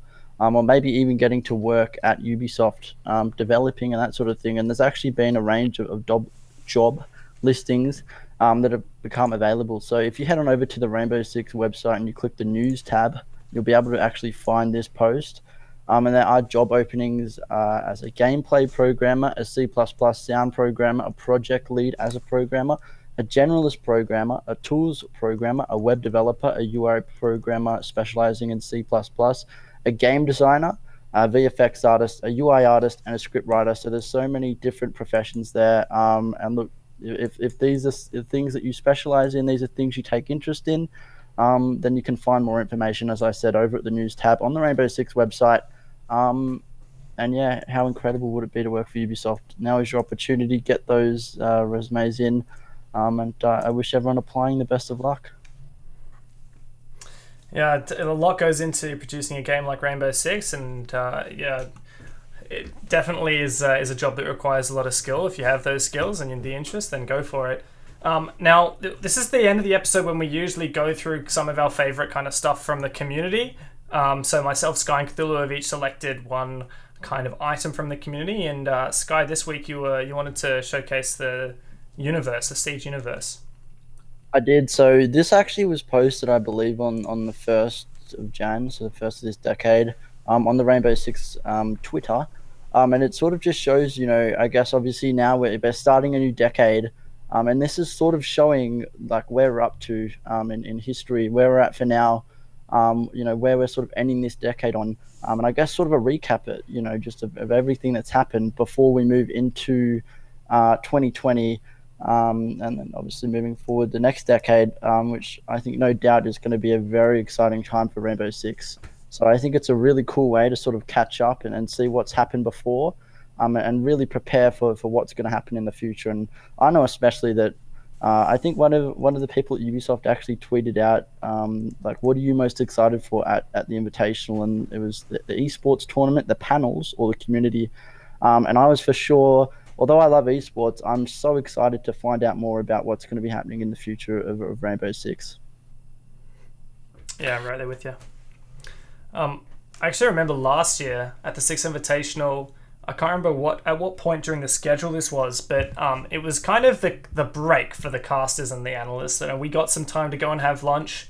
I think it was kind of before the grand final, maybe it was on the previous day, and they were showing the documentaries featuring yourself, Parker, and a couple of others. And I can't remember who it was came up to me, but we were sitting in the, just at the front of the stage and just sitting in front of this enormous screen watching this panel or this documentary. And someone came up to me, and I think it was our talent manager, and said, "Oh, do you want to go get some food?" And I'm glued to this screen. It was my break for the day, and I just wanted to watch all of the panels. And honestly, I feel like when I'm at an event, wherever it is, I feel like I'm just as much a tourist as I am a caster or an analyst or whatever it is I'm doing at the event, because they're always an incredible show. This is the first event where I actually have no idea what's coming up. Like, I know lying. the general gist. No, so I know the general gist of like esports wise, like what's happening over the next like 6 months or longer. Like from an esports perspective, like I know that kind of stuff, and that's because like obviously we're under NDAs and we're getting briefed on it. But I don't know any of what's going on with the maps. Are we still doing map reworks? Are there new maps coming? No idea. What are the new operators? No idea. Why hasn't there been a season's pass that's been unveiled yet for people to start buying for year 5? I don't know. People are asking that question. I'm just as curious. Why is there no season's pass out yet? Are they changing the way that we're going to do content? Are they scaling back content as they've scaled back the guns and scaled back the maps? Like, I have questions just like everybody else, and I genuinely, and I say this without being under any non-disclosure agreement, I genuinely have no clue what's happening for year 5, and it's actually kind of nice. It's refreshing for once, yeah. It is refreshing, yeah. Yeah, well, it should be a hell of an event, and yeah, like you said, Sky, there's a lot going on top of the esports to be excited for. Now, Cthulhu, your pick for this week was one of our local content creators in a very, very short clip of, I don't know, just Nico things. It's literally is just Nico things, and the title for it, Buck, a short story, is pretty much all that it really need to see. So, I'm gonna play this with This audio. man is stupid. Nico is stupid. What's Nico, great? you listen to me. Nico, this is stupid. You know what's great? Nico is not only a content creator, the wacky content creator, but he's actually a pro player. He actually plays for a pro league team in ANZ. So let's watch this 5-second clip. Alright, am I shooting? That scream at the There end. you go. A little bit of a scream. Shout out to Nico. What's Nico? Nico_R6S on Twitter. Love him. Yeah. The maestro spawn peeking one will always be my favorite. What, through On 3 different consulate? floors? Yeah, on consulate. When he was on consulate on the staircase the two through cats. the two. The craziest part is that he took damage through that. Like, that was the most astounding part of that clip to me. Is it's like he's like prone behind 2 maestro cams playing a pixel angle, and whoever he's playing against is clearly good enough to still shoot him. But it was just like, oh my goodness, I could feel the sweat through the screen. Yeah, well, imagine playing against that in ranked. It's a trialing experience. Imagine playing against that in Pro League. I'd love to see him whip out those strats. So my pick this week was, we often highlight creators, cosplayers, and here's one that came up in the community spotlight, the creator spotlight, and it's Killer Maze, who has been at so many events with his incredibly unique and impressive Jaeger cosplays. And Killer Maze really sets himself quite different from everyone else with the level of detail that he goes into, and also the level of creativity that he puts in to take it to that next level. He's done multiple different versions of Jaeger, including this old Pro League version, and it actually says in this article that he used to play on console, and he had this headgear, and now he's moved to PC and he can't get that headgear anymore. He doesn't have it anymore, but he does have it in real life, and that's what makes it extra sentimental to him. I think the one thing that makes that is most famous though is for his LED screen Jaeger visor, which I don't know. I'm trying to picture this guy sitting in his workshop and thinking, this needs some more LEDs in it. This needs some RGB. I need to actually code a piece of software to make this work. And yeah, incredibly impressive. So, fun fact about Killamaze, he actually DM'd me on Twitch one day randomly when I had just started streaming, and he had reached out to me, and because we were talking in my stream about like how to get started as a content creator, and this was back when he had like the Halo #7 logo, like from Halo 2 or Halo 3, I can't remember what it was. And he basically said, like, I'm an Xbox content creator, blah, blah, like I struggle to get traction. I don't really know what to do. I've only been making videos for like a couple months now. And I just said to him, I was like, I hate to be honest with you, but like, you got to move off a console. Like, you've got to make the transition to PC and carve out a niche. And I was like, you also need to think to yourself, like, what am I doing and why am I doing it? And I said, like, are you just another guy that's uploading clips onto YouTube? Like, congratulations. There's thousands of those. What sets you apart? And he turned towards doing cosplay. And I have no clue if I can take any credit for that. I don't want to, even if I can. But I still think it was really cool because I can proudly say, like, I knew him before he was famous. Oh, you're pulling that card on you. So I knew him when he was cool. Before he was cool. I knew him before he was cool. Killamaze is an awesome dude. We're really lucky to have him in the community. He's overall he's a great guy, and if you get a chance to meet him and get a picture with him and say hi, do so at live events. Dude's awesome. So we're kind of nearing the end of the episode now, and we've been going for about twice as long as I told you we were going to go for, Parker. But you haven't been waving the red flag or anything, so we've just been steamrolling on. It's been fun. Oh, good. Well, I'm glad. Fun. Is there anything that you wanted to talk about else? I know that you like talking, Parker. Is there any other topic that you wanted to go through, or any of you guys, before we kind of start to wrap things up? Yeah, the U.S. presidency. Okay. No. That's enough for tonight. Thank you guys for tuning in. No, it's okay. Nothing really, but I feel like we actually talked about this. Cthulhu and I spoke about this before we even got started, is that, James, I remember when you guys reached out to me ages ago inquiring about my availability for this, and due to scheduling I wasn't able to make it on, and I've had a chance to catch episodes here and there. I watched your episode with Lycan as well. I love that man. I'll watch anything Lycan does. I think that was last week's show as well. Yep. Because now my timeline actually, like my schedule actually makes sense to watch them. But Rainbow Six has a major deficit when it comes to like peripheral media, and that's things like podcasts, that's things like news articles, that's things like in-depth looks and strategies and stuff like that. We're starting to see it pick up. Guys like Chaos, Reaper's been doing a lot of good work. Caliber Jacob's been doing good work. Emzo has seen like a renewed passion in doing like dedicated operator breakdowns. Sternab came out with like some blueprints and stuff like that for people to be able to use.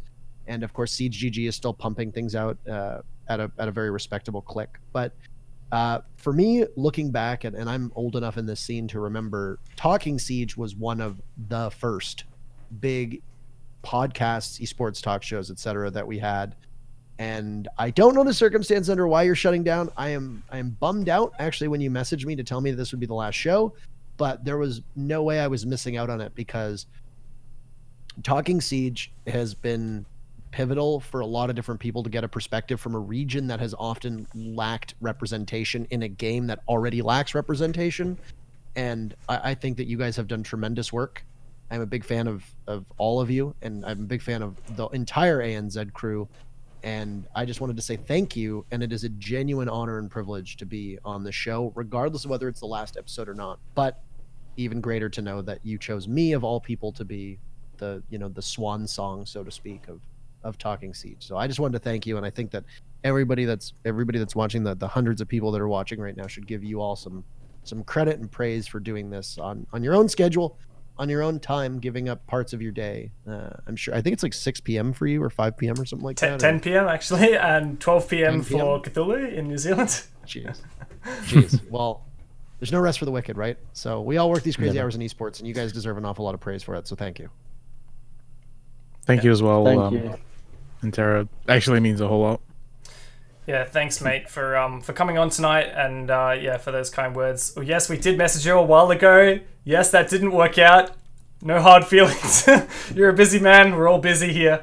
And yes, in chat, there does seem to be a bit of surprise. Yes, this is the last episode of Talking Siege, but it's certainly not the last of content that you'll see on this channel, and it's certainly not the last content that you'll see from Cthulhu, from Sky, and from me, because we're all very much in the community and active and pumping out stuff. But I wanted to keep the spotlight on you for a minute there, Interro. People in the chat, I'm sure a lot of them already know where they can find you, but I want you to plug the living heck out of everything that you've got. So that everyone follows you on everything imaginable. I don't know if you still have MySpace, and make sure you put that out there as well. And make sure I can't say I have MySpace. And make sure that everyone knows where they could keep watching your content individually, and also any projects that you're working on. I'm very fortunate to have both the @Interro handle on Twitter now and the Interro name on Twitch. So it's just INTERRO on either Twitter or Twitch. Very easy to find me on those ones. It's inactive on Instagram. I'm trying to get it, but this is going to be a longer process, I suspect. Interro on Instagram is abandoned. It's not abandoned, but the person who owns the account doesn't use it anymore. But for the time being, it's just Interro Talks, TALKS, which is my old Twitter handle. But that's what it is on Instagram. I use Instagram for less esports stuff. I tend to focus Instagram more on like personal, whereas I keep Twitter more for esports. I don't usually delve into my personal life as deep on Twitter as I do on Instagram. I like to try to keep those separated. And then Twitch, I stream daily. I'll probably be streaming later today before Pro League, for example. And, I have a schedule for the rest of the week. So I do my own content. I know for that ANZ viewers and people in your region might be very challenging, because I tend to go live in the late afternoon to evening for many of you, which is morning over here. But I'm always amazed. Like 5% of my viewership or 4% of my viewership is like Australian, which is really cool. So yeah, that's how to find me if you want to find me. So everyone does, Parker. Everyone wants to find you. Cthulhu, I think this is a great opportunity for you to say where can people find you, your own channels, your content, any projects that you're working on. What's the best way to keep in touch with everything that you're doing?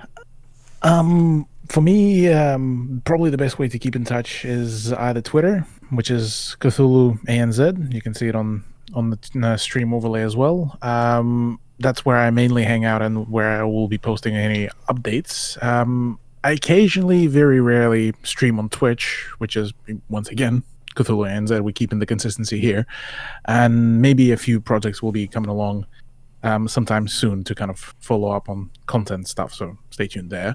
But yeah, that's pretty much about it, really. There is the Instagram, but it's pretty much half dead at this point. Feel free to take a follow, Cthulhu Casts. But that's about it, really. And Sky, I know you work on a lot of projects. For those who don't know, Sky doesn't cast that much anymore, but he's observing, so he's behind the camera for a lot of our premier esports tournaments locally in ANZ, and also runs a lot of projects, especially keen on charity work. So Sky, for any projects you're working on and for anything that you're doing, let people know where they can keep up to date. I'll keep it simple. My Twitter is @SkyCasts, so SKYECASTS, even though I don't cast, but that's just what the Twitter handle is. Haven't got around to changing it yet. Yeah, that's about it. I think that's the only real platform I have. I guess Discord is Sky #8002 if you want to message me. I'm down to chat. But yeah, I guess more so, I just wanted to say to both Cthulhu and Dev, it's been a pleasure doing this with you guys, and I can't wait to see what the future holds. Yeah, likewise. It's been a long road, and we've done a lot of exciting things. And speaking of, you can actually still watch all of our past episodes. We have 75 episodes of Talking Siege, and some of them are still relevant. And last week we chatted to Like, and we've been talking, especially in the last few weeks. So yeah, episode 65 kind of onwards, we've been talking to a lot of prominent people in the ANZ community and the global Rainbow Six community as well. So if you go to the @Talking Siege Twitter, you'll see a pinned message that Sky's put up there with links to all of our content, whether that's you want to be listening to it in a podcast format on whatever podcasting platform you use, whether you want to go back through a YouTube. We actually have all of the VODs already up there. This one will be up there before too long as well, but also Twitch as well. Rainbow Six ANZ is where most of our most recent VODs are as well. So if you're keen, if you liked this, if you're just tuning into the show, you thought this was pretty cool, we have some prior episodes that would definitely be worth watching as well. And there is more content coming to Rainbow Six ANZ. That's number 6 Rainbow, number 6 ANZ, or Z if you're from the Americas. and more content will be coming soon. Best thing to do is keep up with the Twitter and the Twitch and the YouTube, and that's where a lot of our activity goes on. But is there anything, I guess, that any of you guys wanted to say before we close out? Maybe if you guys wanted any. Where any can last sentiments? people be updated with your activities, Dev? What are your at DevMartaCasts on Twitter, because unfortunately I don't have at DevMarta. It's by someone who hasn't posted in about 5 years, but that's okay. It'd be like that sometimes. Maybe one day I'll get there, Interro. Look, maybe one day. You just need the entire community to impersonate you, and then get messaged by scammers trying to fish your account for verification, which alerts Twitter to your presence. Can someone then you go please from there. someone please do that? Can I please have That was a half hell the- of a day. I'll say Can that I have much. half the Rainbow Six community please impersonate me so I can get verified? Thank you. Funnily enough, I do have the at DevMarta Uplay name and Twitch name, but I don't stream very often. So if you want to keep up to date with what I'm doing, watch. Thanks, bro. Stream. Dude. I have so much stuff to do in my day to day. Oh boy. All right, Rainbow Six, twitch.tv/Rainbow Six. You'll find myself there on the ANZ broadcast. You'll find Parker and the rest of his boys there on the other broadcasts. So yeah, that's the thing I would want to plug, and this Rainbow Six ANZ channel for any future content. But that's about it. I just want to say to everyone who's watching, thank you. Whether you're a returning viewer who's watched Talking Siege since its genesis, way back when our graphics was, I made it in a free graphics software, and it was actually disgusting. It was yellow and maroon colored, and it was so ugly, but we loved it. If you've been watching since then, hats off to you for sticking around despite those graphics. If you're just tuned in today, thank you guys for coming along, and I hope that you enjoyed it. I hope you had a nice time. And that's pretty much it. Thank you everyone for watching. Make sure that you follow Rainbow Six ANZ on Twitter, and we'll see you guys next time. There won't be a next time. Thanks, Sky. Good night, everyone.